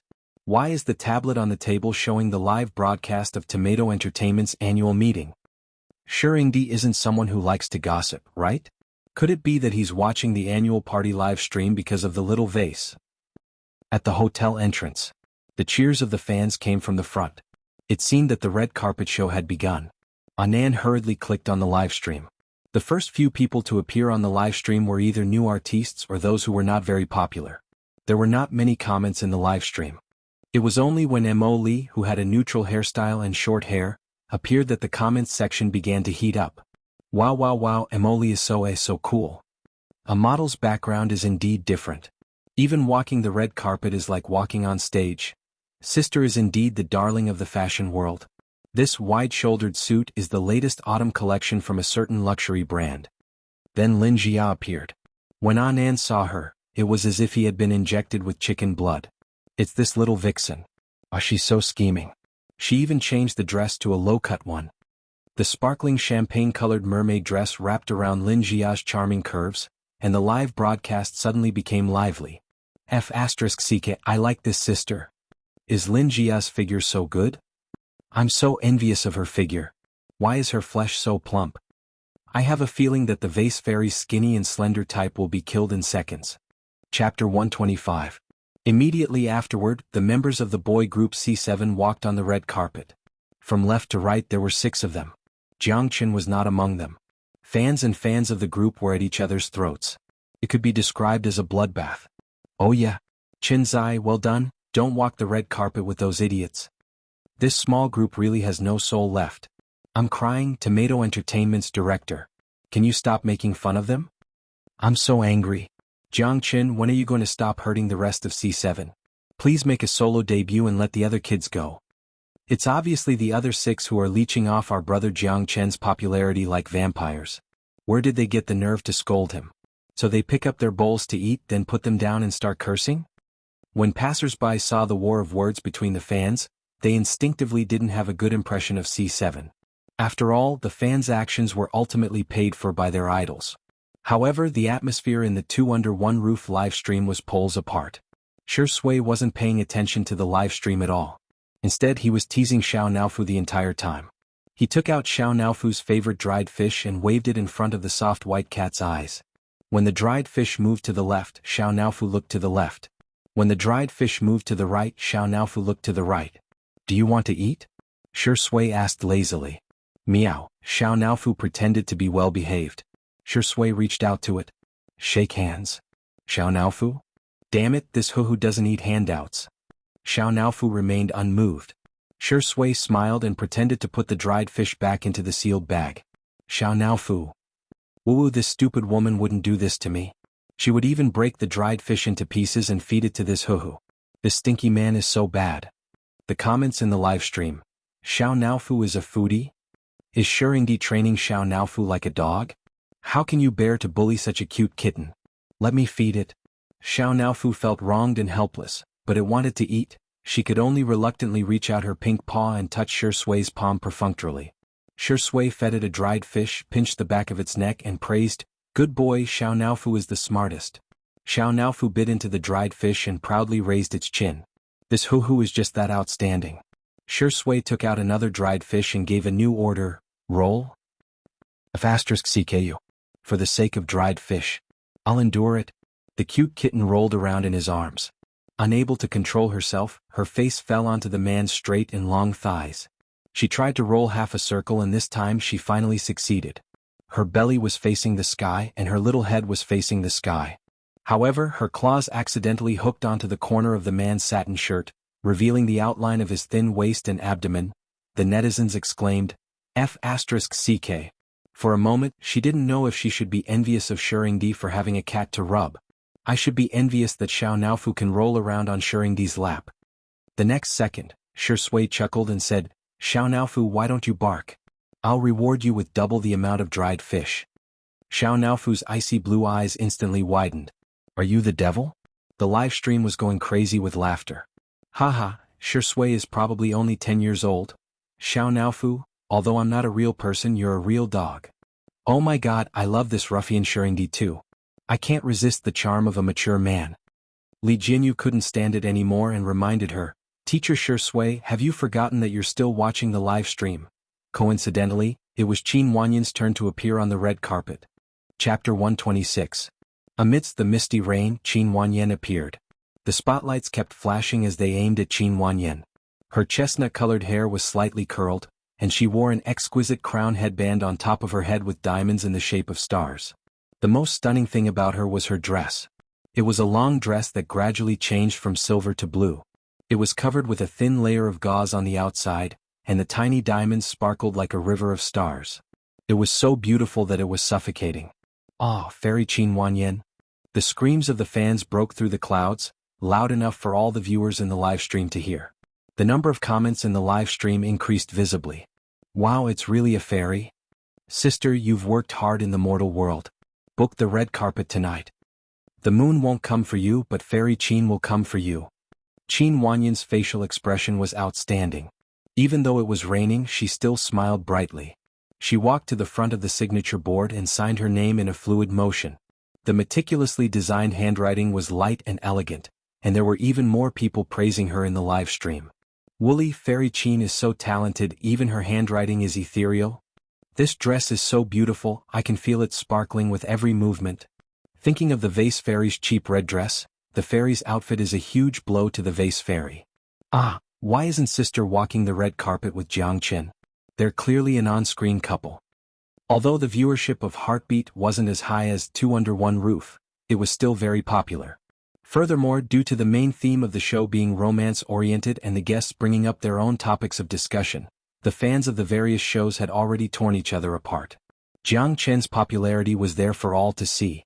Even though he and Qin Wanyan didn't feel like a couple, they still managed to attract a group of fans. Jiang Chen's girlfriend fans were very aggressive, and they started tearing apart the couple fans on the spot. It's just a variety show effect. Can a certain female artist stop deceiving herself? Qin Wanyan is 5 years older than Chenzai, okay? She's an old woman. She won't let Chenzai go. Fans of the couple crawl? Jiang Chen is the most popular actor in his career. Don't be like our little brother. Due to the huge number of female fans, the couple fans were outnumbered. Soon, no one in the streaming room dared to pair Jiang Chen and Qin Wanyan up. In the nanny van, the agent was yelling at Jiang Chen.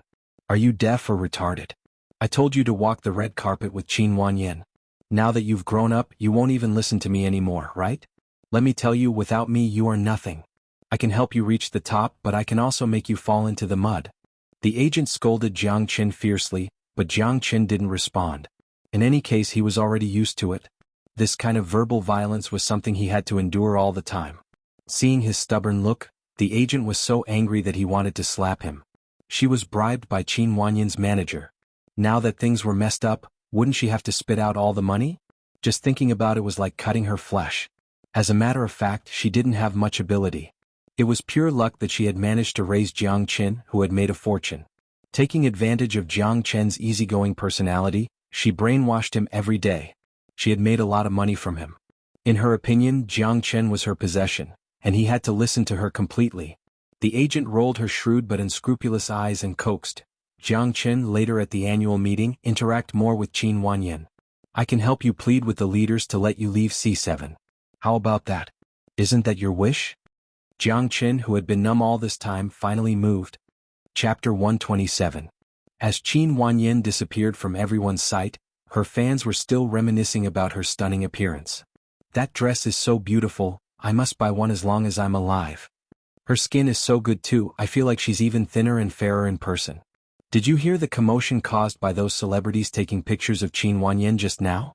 I really understand the term, cameras, now. The sound of the shutter clicking. The live stream was also filled with flattery, and Qin Wanyan's fans felt extremely honored. Does anyone have any objections to Goddess Qin's stunning appearance tonight? Apart from the seniors, Jiang Chen and the Vase Fairy are the only ones of the younger generation who haven't left, right? I just saw the order of the red carpet released by Tomato Entertainment. It seems like Jiang Chen and Qin Wanyan were supposed to walk together. That's not right? Why am I seeing the Vase Fairy's manager? Is she next? Haha, we're in for a good show. This order of appearance is great. Appearing after Qin Wanyan isn't just stunning, it's simply crushing her. Anan got out of the car and carefully opened a black umbrella before opening the door. Tomato Entertainment was obviously trying to stir up trouble. The cameraman in charge of the live stream immediately rushed forward and deliberately took a close-up shot of the car door. One of the fans at the scene shouted, "Demon, show yourself." Laughter rang out everywhere, and the live stream began to mock her without restraint. The next second, what came into view was a pair of sparkling silver high heels. Her fair ankles were exquisite, and they were blocked by the trailing skirt in a flash. Xianxia leaned out of the car. Her wine-red spaghetti strap dress was embellished with sequins, and her skin was as white and dense as cream. Her frame was slender but not overly skinny. Her straight shoulders and swan-like neck outlined the beautiful curves of a young girl. Her black hair was tied up, but it wasn't tied into a rigid bun. Instead, it was casually wrapped with a printed silk scarf, with a few strands of hair scattered around her collarbone, looking lazy and casual. She didn't put on heavy makeup, and her foundation was clean and clear. Her orange-colored eye makeup looked like it was sprinkled with the most gorgeous colors of the sunset. Her eye sockets were lightly applied with sequins, which complemented her dress and made her face look exceptionally bright and beautiful. Xianxia nodded slightly to express her gratitude to her manager, who was holding the umbrella. Her bright eyes happened to meet the camera of the live broadcast. Xianxia, who had a few days of live streaming experience, already had a good sense for the camera. Her red lips curled up slightly, and a smile bloomed on her face. Everyone, the netizens in the live stream were speechless. The comments section instantly exploded. F*CK? F*CK. Everyone's vocabulary was at its lowest at this moment, but as if they were bewitched, they stared unblinkingly at the girl on the screen. The fan who shouted, "Let's go live," looked as if he had seen a ghost, but he was also full of shock. The noisy scene fell silent in an instant.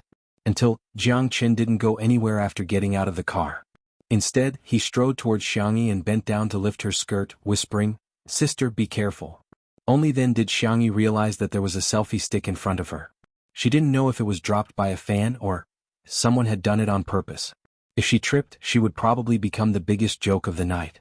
Xianxia tilted her head slightly, her eyebrows slightly curved. "Thank you, little brother." The silent scene erupted with earth-shattering screams. Ah. Chapter 128. There were so many comments in the stream that there was a pause. Who said the vase fairy is ugly?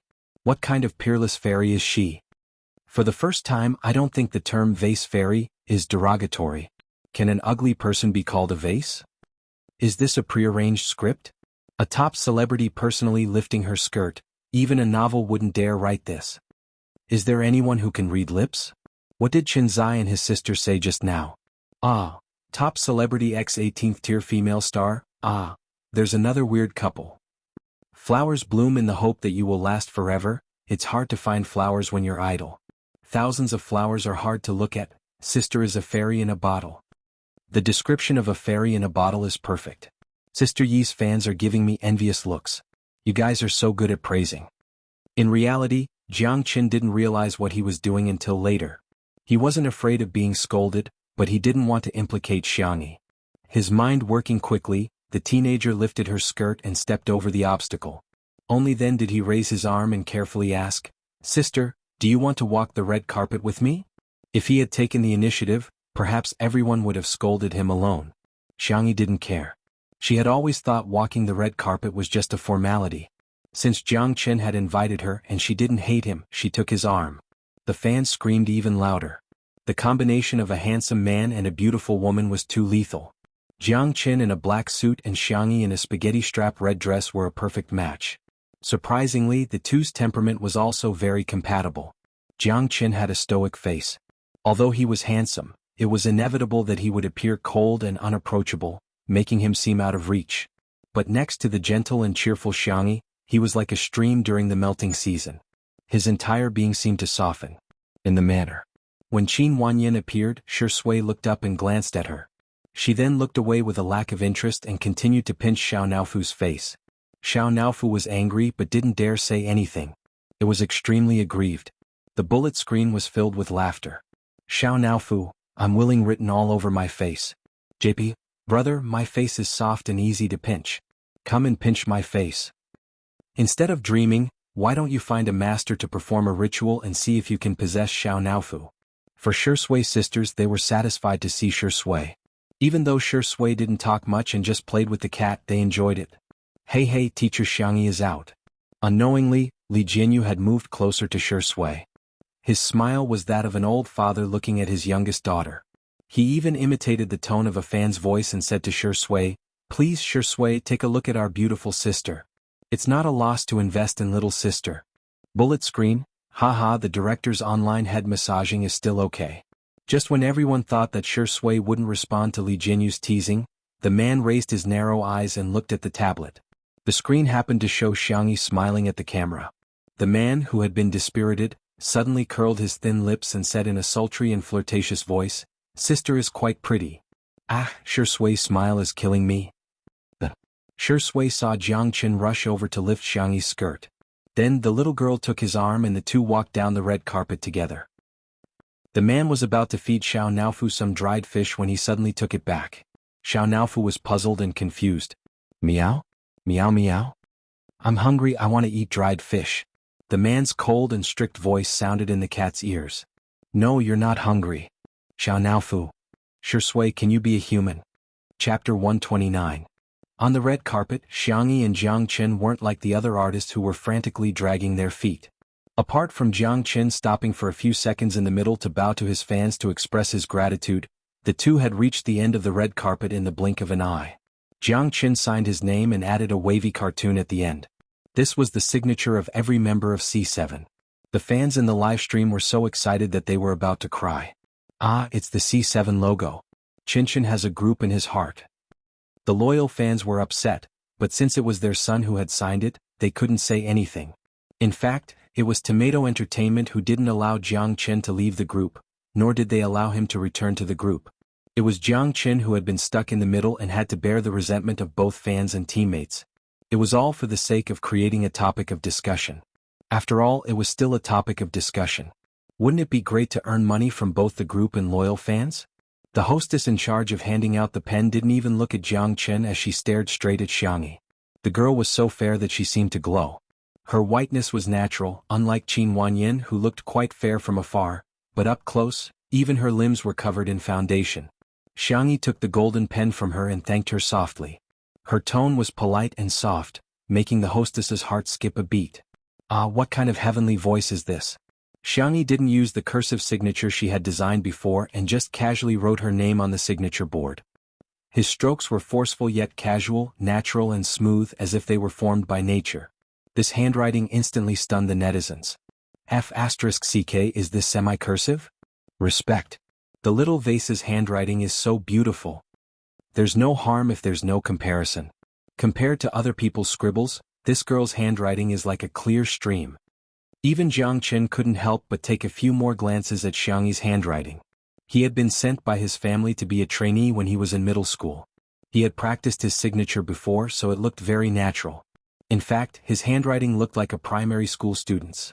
Sister is amazing, Jiang Qin thought to himself. A gust of wind blew, and the hostess sneezed from the cold. She had been standing here for too long, and her hands and feet were already cold. Xianxia placed the pen back on the tray in her hands and pulled off the scarf that was wrapped around her hair. Her fine black hair cascaded down elegantly like a waterfall. She draped the scarf over the shoulders of the attendant and nimbly tied a knot with her fair hands. Go home and cook some brown sugar ginger soup tonight. Be careful not to catch a cold. It's been hard on you. The hostess. Her eyes were filled with surprise as she stuttered, thank you, ooh, why is he so gentle? It was only after Xianxia had walked far away that she suddenly regained her senses. How was she going to return the scarf? Bullet comments in the live stream. I can replay that scene 100 times. This must be a girl's gentle charm. I'm being seduced. Hee, she's not going to play the role of a retard and is going to play the role of a gentle person? Disgusting. It's obvious that this was arranged beforehand. At the venue. According to the name tag, Xianxia sat in the seat arranged by the company. The staff probably wanted to stir up some trouble, so they deliberately arranged the most talked-about female artists together. From left to right they were Mo Li, Lin Jia, Xianxia and Qin Wanyin. As soon as the other three female artists saw Xianxi's outfit, their faces stiffened. The cameraman in charge of the live stream even gave them a panoramic view. Suddenly, a godly comment appeared in the live stream. This is simply Queen Xianxia and her maids. Chapter 130. Someone even took a screenshot of this comment and posted it on Weibo. Soon it was reposted by a funny blogger, and the internet was instantly filled with laughter. Qin Wanyin and the other two's expressions are so funny. It's a vivid interpretation of what it means to eat a fly. Haha, probably everyone wants to be the center of attention, but in the end they were killed by Black Swan in a split second. Seriously, the Suspender Skirt sisters' looks and temperament are amazing. As we all know, there's a big gap between an internet celebrity and a celebrity. The gap between her and the other three is like the gap between a celebrity and a socialite. The description of a socialite is too apt. The little Vase's family is the real deal. That calm and gentle temperament isn't something an average person can have. Fortunately, the cameraman quickly went to take pictures of Jiang Qin and the C7 boy group. The atmosphere in the live broadcast room changed abruptly as they began to tear each other apart. Mo Li and Xianxia had never crossed paths before, so they greeted each other indifferently. Lin Jia, on the other hand, had been at odds with Xianxia for a long time. After playing with her phone for a while, she said sarcastically, Xianxia, do you know what the netizens say about you? They say you're a vase. Aren't they indirectly saying you're shallow? Xianxia said indifferently, aren't they saying I'm good-looking? Lin Jia was dumbfounded. Are you a logical genius? She ground her teeth. But, some people say you only know how to seduce men with your face. Even Jiang Qin was bewitched by you, which means, Xianxia, yeah, I'm good-looking. Lin Jia's eyes widened, her fake eyelashes frighteningly long. You, what are you so proud of? So what if you're good-looking? Xianxia, thank you, you flatter me. Lin Jia's face turned green with anger, but she couldn't find any words to refute. Qin Wanyan secretly scolded her for being so stupid. She was choked by a few words. However, Xianxia was a little strange. She had become sharp-tongued. She chose her words carefully and asked softly, "Dear, I've sent you so many messages, why haven't you replied to any of them? I haven't been using my phone much recently. My phone number and social media account have been switched back to the original one. The one who occupied her body didn't have her memories, so she couldn't unlock her phone or log into her account. Everything was new." Xianxia quickly transmigrated back and changed her phone number and account number back. Qin Wanyan already knew about this excuse from Yan Nai, but she didn't believe it at all. How could anyone not use electronic devices these days? She held Xiangxi's hand affectionately. "You're not even close to me anymore. My dear, do you have any misunderstandings about me? I heard that you lost your memory. I was so worried about you." Xianxia calmly pulled her hand away.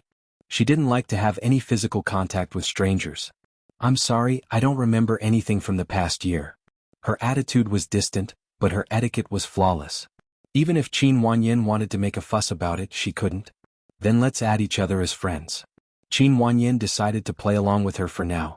Anyway, with Xiangxi's brain, she would still be fooled by her in the end. "I still want to be the best sister in the world with you," Emoli suddenly said.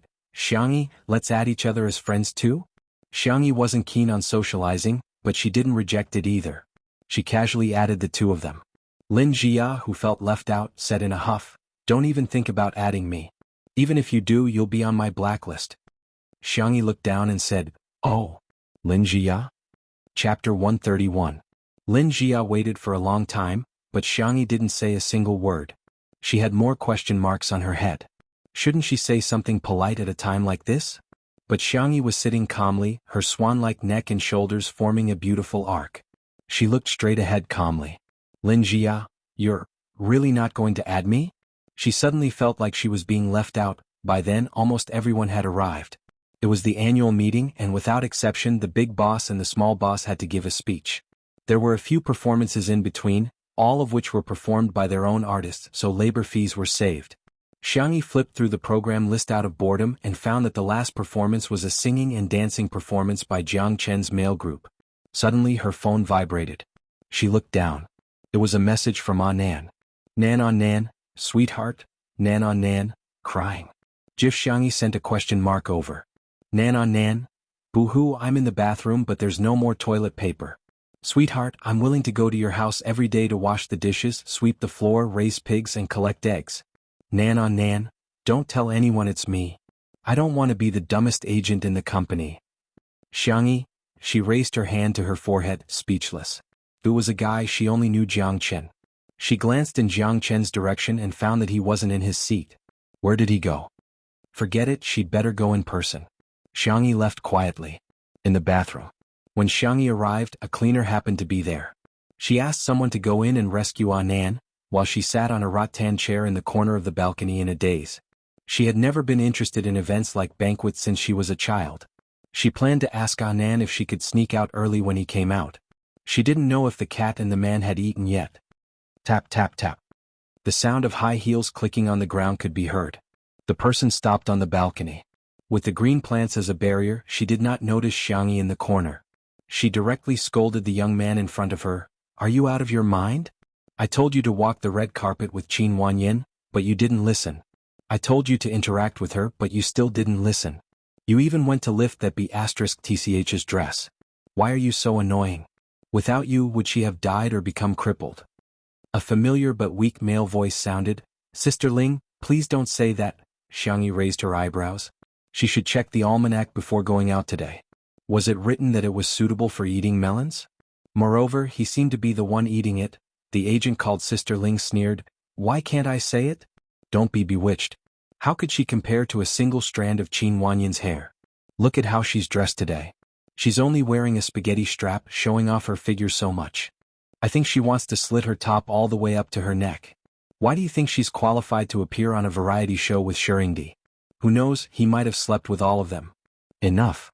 Jiang Chen raised his head and looked straight at her.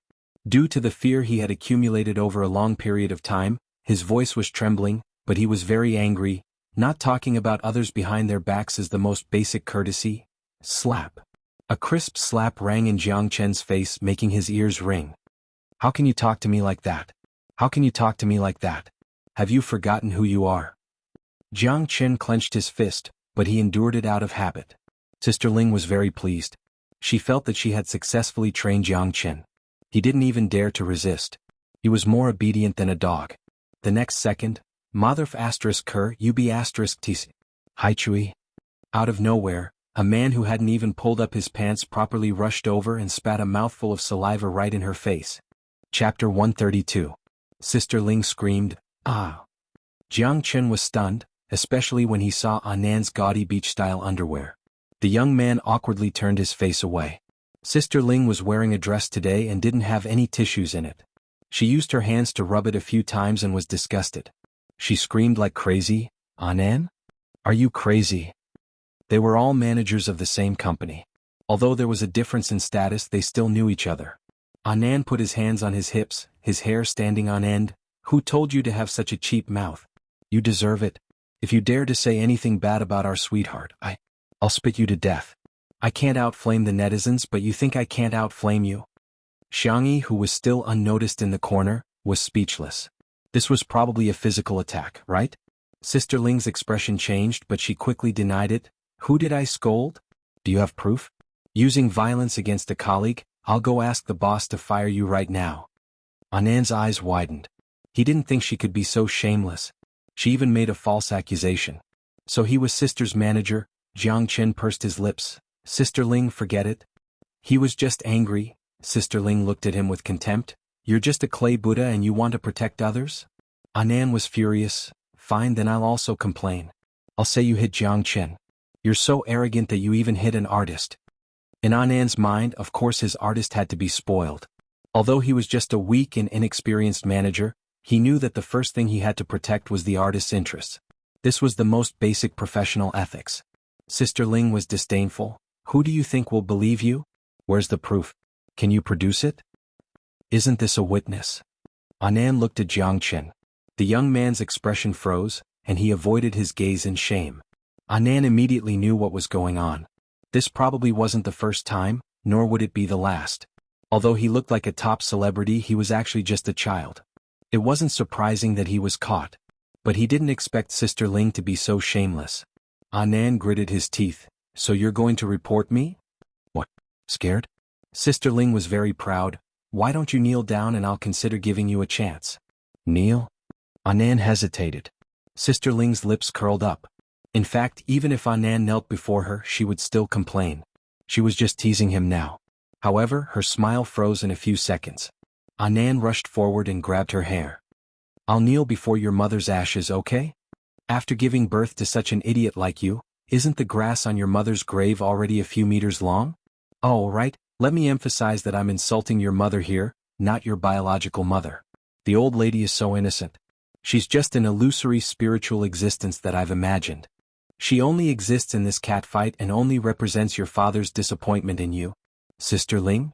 Let go of me, you damn gay. B asterisk TCH. Are you even a man? Are you even human?" Anan knew that when fighting with a woman, he had to take the initiative to pull her hair. Sister Ling wanted to pull him back, but it was too late. She was in so much pain that tears came out. Jiang Chen was watching from the side, completely dumbfounded. Sister Ling came back to her senses and shouted, "Jiang Chen, why aren't you helping me? Are you King bullying me because I can't call for help?" Anan was anxious. Suddenly, a gentle and soft voice entered his ears. "Coming, Anan." Chapter 133. Why does this sound like our sweetheart's voice? Anan turned his stiff neck and looked at Xianxia in the corner of the balcony. The girl smiled faintly and waved at him. "Anan?" He let go of Sister Ling in 1 second, took a few steps back in 2 seconds, and put his hands behind his back in 3 seconds. He pretended to be a good boy. She was the one who started it. Sister Ling, with her face full of saliva and messy hair, was dumbfounded. For the first time in her life, she experienced what it meant to be the guilty party complaining first. She shouted at Jiang Chen in exasperation, "What are you waiting for? Are you just going to watch me get beaten up?" Without waiting for Jiang Chen to respond, Anan said, "Little brother Jiang Chen, I advise you not to provoke our sweetheart who can kill a 200-pound pig with a knife." "Xianxia, do I not care about my face?" She lifted her skirt and stood up. Her skirt rippled in a beautiful arc. She walked forward lazily and raised her eyebrows at Jiang Chen. Jiang Chen immediately understood and coughed. "I didn't see anything." "Sister Ling?" "Jiang Chen, how dare you treat me like this?" Sister Ling shouted and screamed again. Xiangxi's expression didn't change. She pulled Sister Ling's hair all the way to the sink and pressed her head in. Then she turned the tap to the maximum. Ah! The girl's actions were smooth and casual. She even reminded him lazily, "Anan, cover your brother's eyes. It's not good for children to see this." "Anan, Jiang Chen." The short few seconds felt like an eternity to Sister Ling. The cold water, the biggest current, made her feel like she was about to die. She reluctantly put on a fierce expression and said, "Xianxia, do you still want to stay in the circle? Aren't you afraid of news of an artist being violent?" Xianxia said indifferently, "Where's the evidence?" Sister Ling was stunned. She suddenly realized that there were no cameras in the washroom. And this washroom was in a remote area. There was probably no one else inside, even if there was, who would record a video or audio? Without concrete evidence, her words alone could not be used as evidence. Sister Ling glared at Jiang Chen fiercely, suspecting that Jiang Chen and Xianxia had colluded to torture her. When Jiang Chen realized this, his handsome face turned extremely pale. Actually, he wasn't afraid of Sister Ling threatening to ban or freeze him. What he was afraid of was Sister Ling hurting C7's players and fans again and again. This time he had vented his anger, but so what? He still couldn't get rid of the nightmarish existence of Sister Ling. Sizzle. The faint sound of electric current was accompanied by static, but soon, a conversation could be heard. "Are you out of your mind? Maybe he slept with everyone?" Sister Ling stared at Xianxia in shock. The girl's tone was still indifferent. "I recorded it while I was at it. Are you surprised?" Sister Ling shivered from the cold and started to panic. Jiang Chen was easy to manipulate because he was kind-hearted. Besides, he had been sent to be a trainee since he was a child. He was as pure as a blank piece of paper. He hadn't thought of recording or video recording at all. Anan was pleasantly surprised. "Bitch, if you show this to the boss, let's see how you can continue to be Jiang Chen's manager." Jiang Chen was also excited. But he heard the girl's lips curl up, her eyes sharp. "Why do you want to show it to the boss? Wouldn't it be better to show it to the fans? Hey, you should know the fandom better than me. Internet violence, human flesh. Deske, you're already scared after shaking like that?" Chapter 134. Sister Ling was shaking like a sieve, not sure if it was because of the cold or the fear.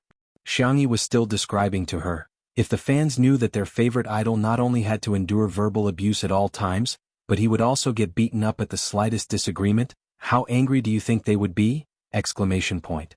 Sister Ling's fear was getting deeper and deeper. "Let me guess what you've been threatening Jiang Chen about. Future? Teammates?" The girl was clearly smiling, but there was no warmth in her eyes. "Do you want to experience the feeling of being threatened in return? If I were him, I wouldn't let you off so easily. I would keep you by my side and slowly torture you." Sister Ling finally couldn't take it anymore, tears streaming down her face. "I was wrong, I know I was wrong. As long as you delete the recording, I'll do anything you want." Xianxia was unmoved. "You're begging the wrong person." Sister Ling suddenly realized and knelt down in front of Jiang Chen. "Jiang Chen, Chin Chin. I was the one who brought you up until now. Even if I didn't do anything, I still worked hard. I've always treated you like a younger brother. The reason I was strict with you was because I had high expectations for you. Can you let Sister Ling go? Sister Ling will be your slave in the future. Don't you want to leave the group? I'll help you. I promise I'll help you." Jiang Chen's expression was complicated. His amber eyes flashed with a hint of struggle. Sister Ling said tentatively, "How about, you delete the recording first, then we can talk about it." Seeing this, Anan wanted to persuade Jiang Chen, but was stopped by Xianxia. "Let him choose," she said calmly. If Jiang Chen really chose to forgive her, then as a bystander she had nothing to say. She would just take it as revenge for Anan. The girl's gentle voice was like spring thunder, waking Jiang Chen up. His gaze became firm and he said coldly, "You go first, I need to think about it." "Chin Chin, go away. Go away immediately." The young man flipped out with red eyes. Sister Ling was scared out of her wits. She was afraid that if she angered him, Jiang Chen would really show the recording to the fans. She nodded and bowed. Okay, I'll go away immediately. I won't be an eyesore here. Sister Ling stumbled and ran away. Jiangchen took a deep breath. He was exhausted. His calves felt weak. He had to lean against the wall to steady himself. No one had ever experienced his fear, so they couldn't understand how much courage that roar had taken from him. He was extremely ashamed. Sister? I'm sorry I'm too weak. I didn't dare and didn't know how to make a decision. The young boy blamed himself and looked helpless. His eyes were wet, and he looked like a little puppy that had been abandoned by the roadside. Anan felt a little sorry for him and tried to share the blame for him. But, my dear, I'm also at fault. I'm too fierce. I shouldn't have made a move, Xianxia. It seemed like she was the fiercest one. Why were they apologizing to her one by one? Jiangchen, I'll send you the recording. If you trust your teammates, you can discuss with them how to solve the problem. Give it to the boss or threaten her. You can choose the most beneficial option. You're very kind, but you still need to have sharp edges when you need to. Only then can you protect yourself. Before you have the sense to sacrifice yourself, I hope you can have self-awareness first. You are the most important person, understand? Also, when you encounter problems, you have to be reasonable first. It's wrong to resort to violence and intimidation like I did just now. Anan scratched his head. No, it's very satisfying. It's so satisfying. Jiangchen looked at her with admiration. Sister, you were so cool just now. Don't you two muddle-headed people have a skewed view of the world? Xianxia couldn't help but sigh. I want tickets, good night. Chapter 135. By the way, brother, don't you still have a show? Xianxia changed the topic. Jiangchen reacted, I'll go back and prepare first. The youth took a few steps forward before stopping. He turned back and looked at Xianxia. Will sister come and watch our performance? With wet eyes and a red handprint on his cheeks, the thin and handsome youth was like a soft cub, making people want to take pity on him. Xianxia. Yes, I will. Good luck. Jiangchen clenched his fists excitedly and promised like a primary school student, I'll definitely perform well. Xiang's old mother nodded kindly. After sending Jiangchen off, only Xianxia and Anan were left in front of the sink. Xianxia looked at Anan, her red lips moving, but before she could speak, Anan, I know I was wrong. I really know. I shouldn't have scolded her, shouldn't have hit her. Anan lowered his head and played with his fingers. Who told her to scold you? Everyone had a scale in their hearts. If Sister Ling had only scolded Jiangchen today, Anan might have hesitated to speak up. But scolding Xianxia was something he wouldn't hesitate to do. Xianxia, you're mistaken, I'm not blaming you. Anan raised his head and poked Xiangxia's arm. Really? Ooh, my dear, you're really the best person in the world. Xianxia calmly avoided him. You didn't wash your hands, did you? I just wanted to remind you to wash your hands. You have to wash your palms and the back of your hands. Rub your hands with soap for 30 seconds. In order to watch C7's performance, Xianxia, who had wanted to slip away early, had no choice but to return to the venue. As the annual party drew to a close, the host began to announce the performance. The 7 boys waited nervously. It had been a long time since they had performed together, and they didn't have a stage to perform on. This time, although the lighting and sound weren't professional, there was a live broadcast.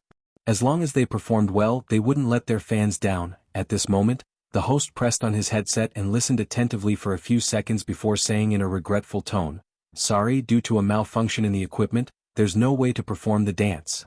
The fans in the live stream exploded and turned on their microphones passionately.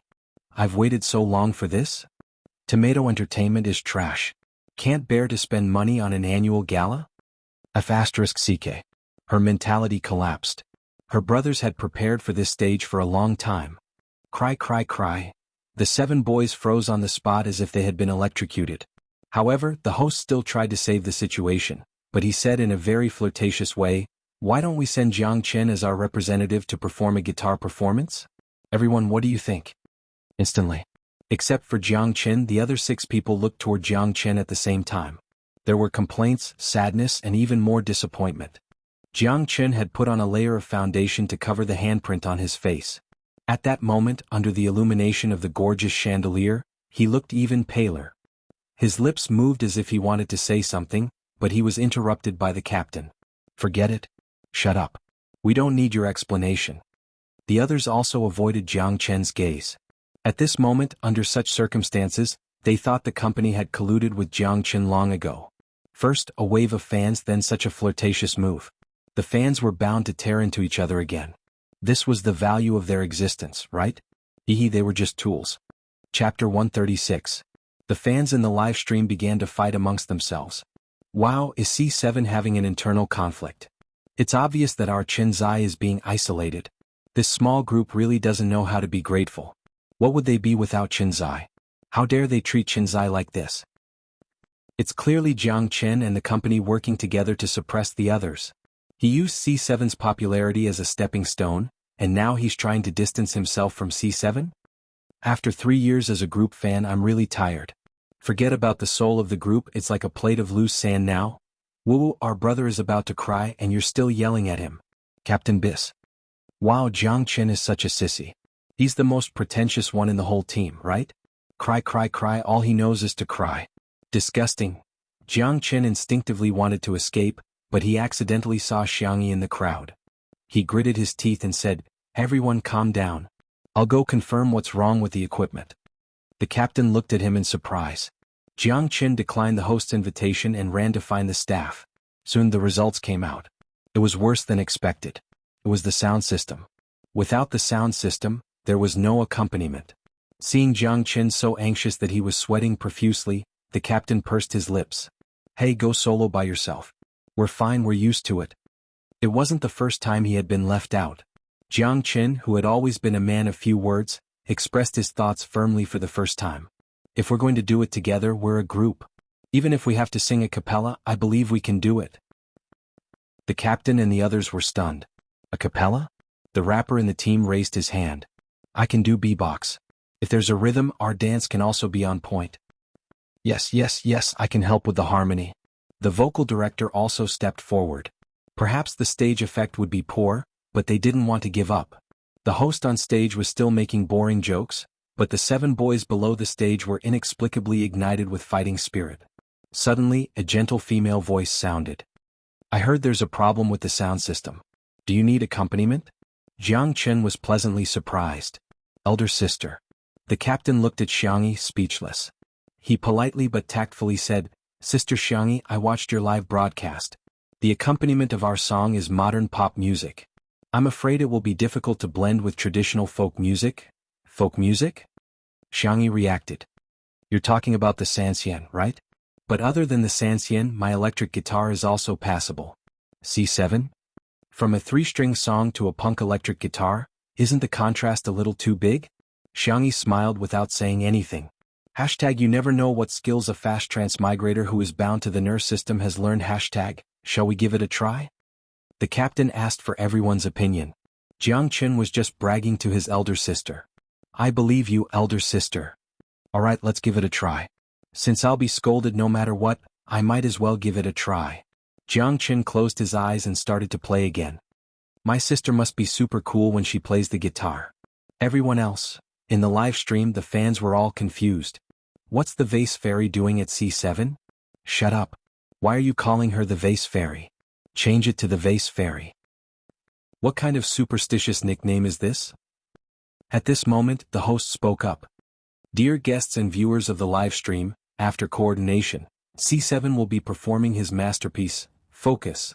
The accompaniment will be, Xianxia?" Chapter 137. At that moment, the host even doubted his own hearing. However, the name that came through the headset was indeed Xianxia's. Everyone present? The netizens in the live stream? What the hell? Xianxia? Accompaniment?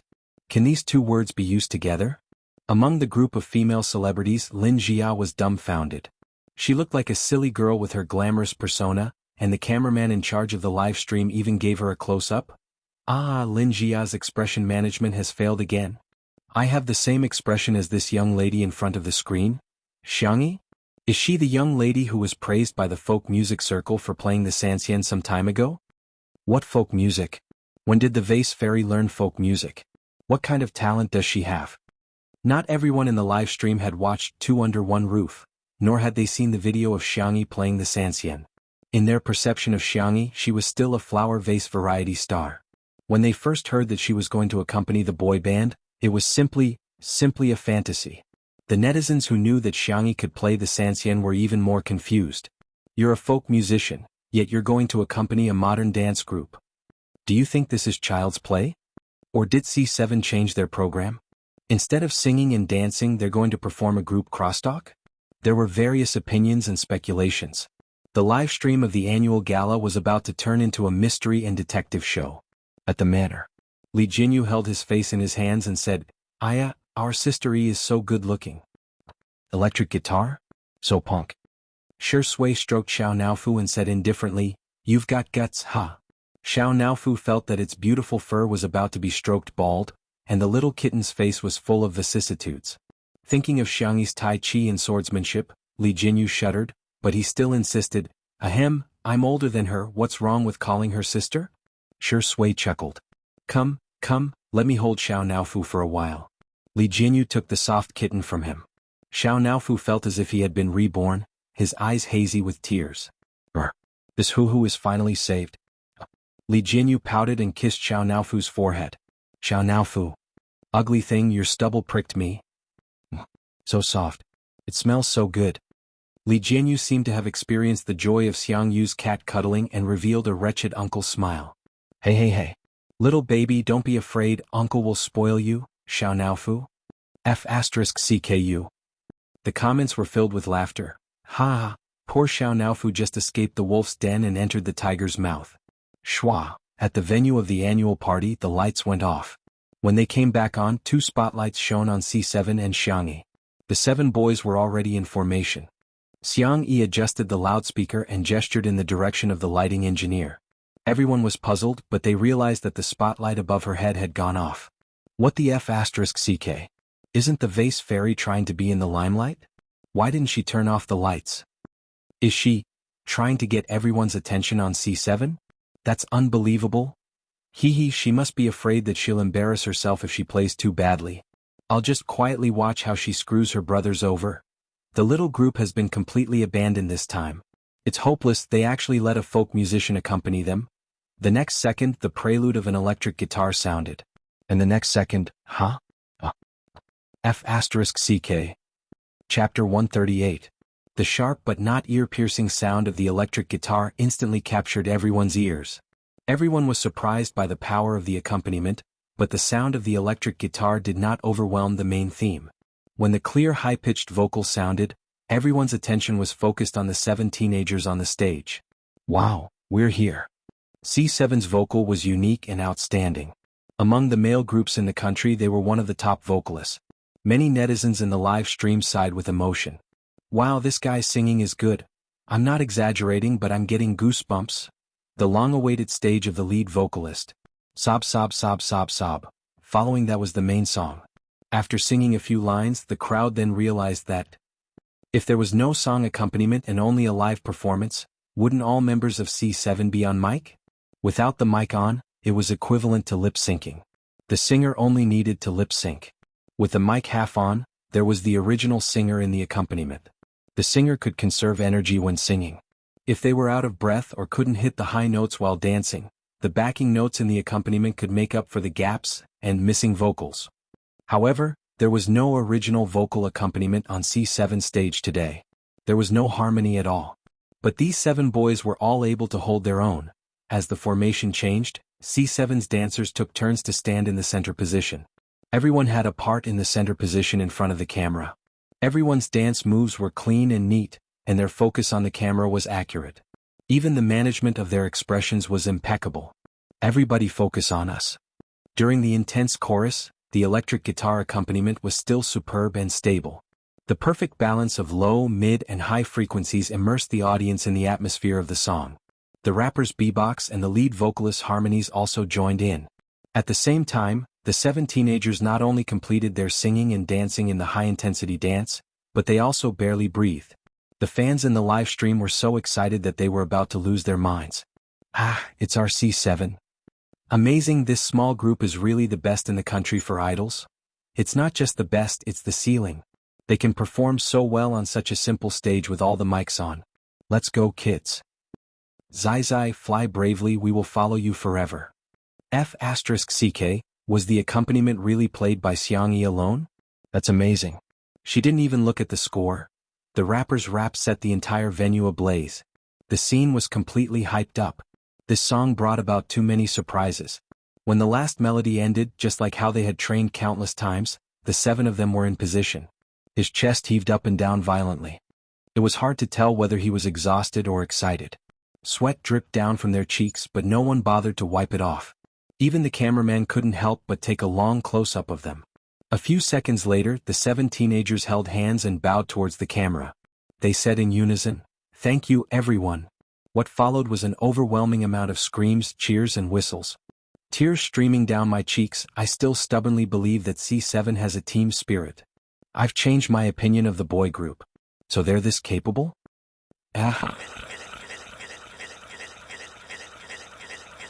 Oh. Whether it was the audience or the live stream, everyone only had one thought at this time.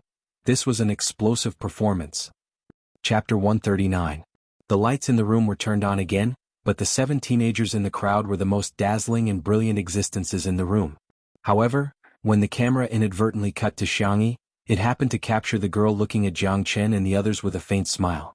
Her fair and slender fingers were rubbed red by the strings, and 2 of her fingertips were even scratched. However, her gaze was still calm and peaceful, so gentle that it made one's heart flutter. Sensing that the cameraman was filming her, she gestured for the cameraman to take pictures of the boys in the boy band. Oh my God, how did the little vase's hands end up like this? Has it been too long since she played the guitar? Usually only newcomers get scratched. Are you kidding me? How can she play so well after not playing for so long? What is she after? She doesn't want the lights or the camera? She must have taken a liking to our Xianxia. Don't try to ride on our Xianxia's popularity. What kind of nonsense is that? How can they perform so well without Xiangxi's accompaniment? Imagine for yourself how awkward it would be to sing and dance without any accompaniment or beat. The livestream room was in an uproar, and there were whispers of discussion at the venue. Xianxia put down her electric guitar, lifted her skirt, and was about to leave when she was surrounded by the 7 boys. Sister, your electric guitar is god level. Can you teach me? Wow, sister, you've memorized the music score after only reading it once. What kind of photographic memory is that? Sister, why is your hand scratched? Wait here, I'll go buy you some medicine right now. A fairy's hand must not be scarred. The group of boys, the oldest of whom was less than 20 years old, were chattering away, lively and adorable. Jiangchen was speechless. Did you guys take a course on flattery? Why are you all so good at bragging? He held it in for a long time before saying, Sister, you've worked hard, thank you. Thank you for being gentle. Thank you for not turning back. The others straightened their expressions and bowed to Xianxia in unison, loudly saying, Thank you, sister. Xianxia was speechless. She really just didn't want to see her beautiful younger brother cry, so she came over to help. The manner. Jianghu laughed out loud when he saw Xianxia being surrounded by the little fresh meats. Our sister Yi seems to be very popular with the younger brother. She also takes good care of him. Ayaya, if it were me, I would also choose the younger brother. What's so good about an old man? Bullet screen. Director, what kind of dangerous speech is this? Even the cabinet door can't block it. Shi Sui snatched Xiao Naofu back from his hand, placed the dried fish in front of the tablet and asked Xiao Naofu, Do you want the brother or the dried fish? Xiao Naofu slammed its paw on the screen and firmly bit onto the dried fish. Roar. TSK, the younger brother can't be eaten. Only a fool would choose the younger brother. Shi Sui was very satisfied with Xiao Naofu's choice. She lovingly stroked it a few times and tilted her head to ask Jianghu, What did you just say? Jianghu swallowed his saliva and forcibly changed the topic. Of course, a younger brother is still a younger brother. Mature men are the ones who are truly charming. In the live stream, I'm laughing so hard. Shi Sui, you really can't be more than 10 years old. It's funny, but why do I feel like Shengdi is jealous? I know. Mommy, I've stumbled on an untimely candy again. Come and tell me loudly, untimely candy? It's true. Chapter 140.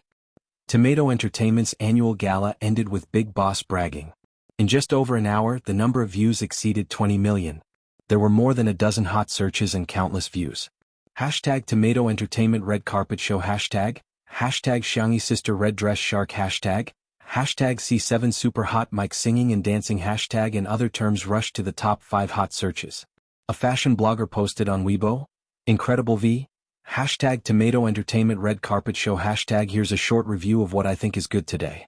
Emily was very good at handling gender-neutral coldness. Lin Jia's mermaid dress had been changed to a low-cut design. It was a little too tight, but the little Missy's figure was really good. Qin Wanyan's outfit could be described as a textbook example of a fairy. From the dress to the makeup, it was impeccable. Unfortunately, she had met Xianxia. If Emily's face was classy, then Xianxia's was obviously classy. I watched the scene of her smiling at the camera dozens of times. I was really impressed by the beauty and temperament of this beautiful sister. This red dress with spaghetti straps was an old style from last year. When it was first released, many people complained that it was in the style of a karaoke girl. But today Xianxia gave a new interpretation. People are not defined by clothes but by people. This Weibo post had more than 5,000 comments and more than 10,000 likes. There were also well-known music critics who posted on Weibo. E.g. Grey Turtle Dove V. Many netizens have at me to comment on C7's live broadcast today. I don't know much about the idol industry, but I have to admit that I have a rigid understanding of this industry. After watching the live broadcast today, I changed my view. The singing and dancing skills of these children are really good, especially the lead singers singing. I believe that even if they debut as singers, they will have a place in the music industry. But what amazed me the most was at Xianxia's electric guitar. Last time, your Xianxia was so amazing that my father was influenced by you and received Western medicine treatment. His condition has improved and he listens to your impromptu performance several times a day. I don't know much about folk music, but I might be considered an expert when it comes to pop music. Your electric guitar accompaniment is bright and pleasant to the ear, and your playing skills are skillful. Push, vibrato, skip as well as the climax, hit, hook and slide are done smoothly and freely. In terms of atmosphere rendering, you have reached the realm of perfection. You can be called a master. There were more than 10,000 comments on this Weibo post, but there was a lot of controversy. Wow, cultured people's compliments are so different. Our sister E is so capable. How much did you get paid to brag like this? Last time you praised her Xianxia to the skies, and now you're praising her electric guitar. This is King ridiculous. Do you think you're cultivating both magic and martial arts? She's pretty good, but she shouldn't go so far as to praise a master. A real master would laugh so hard that his teeth would fall out. But soon a famous musician in China updated his Weibo, which was almost overgrown with weeds. Lamu V. The little girl plays the electric guitar well. Her hands were itchy, so she mixed the bass. The finished product is rough. Everyone listen to it and have fun. Attached is a 3.5-minute audio track. The spectating netizens clicked on it excitedly. Why did this melody sound so much like C7's song? It can't be, right? If *CK was true. And if one listened carefully, they would realize that the sound of the electric guitar was the part where Xianxia played it. After the addition of the bass, there was a thick and rich tone, and there was more tension. In an instant the whole song was raised to a higher level. Half an hour after the Weibo was posted, the number of comments exceeded 50,000. The entire internet was boiling over. Chapter 141. No way, right?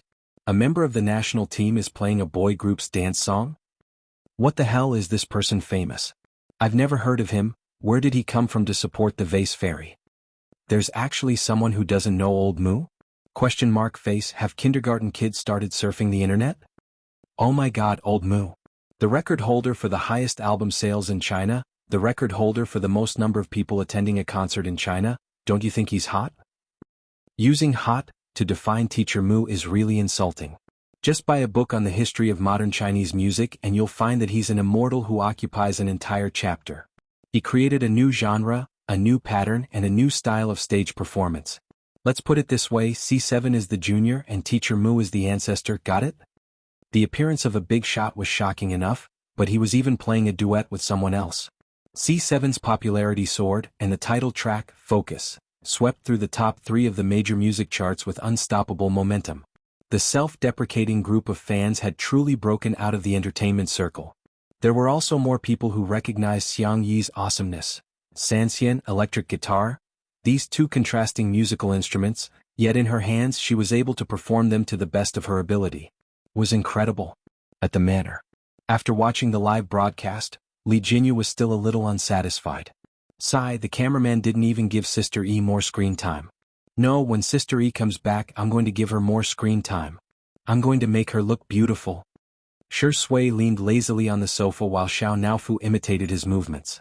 Its soft body leaned against the pillow with its little butt facing up as it played with its tail wagging. At the thought of Xianxi's imminent return, the atmosphere between the cat and man became much more harmonious. Buzz? Sui's phone vibrated. He picked it up and took a look. His ink-black eyebrows suddenly rose. Little Rabbit, Senior, my little uncle asked me out for a drink. I might not be home tonight, please take care of Xiao now fu o, *degree***. Sui gently gritted his teeth.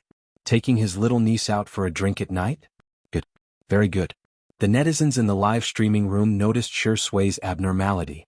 Huh. Is Shuringdi angry? Anyway, it's visible to the naked eye. Woo, big brother looks so cool like this. The sense of immersion is too strong.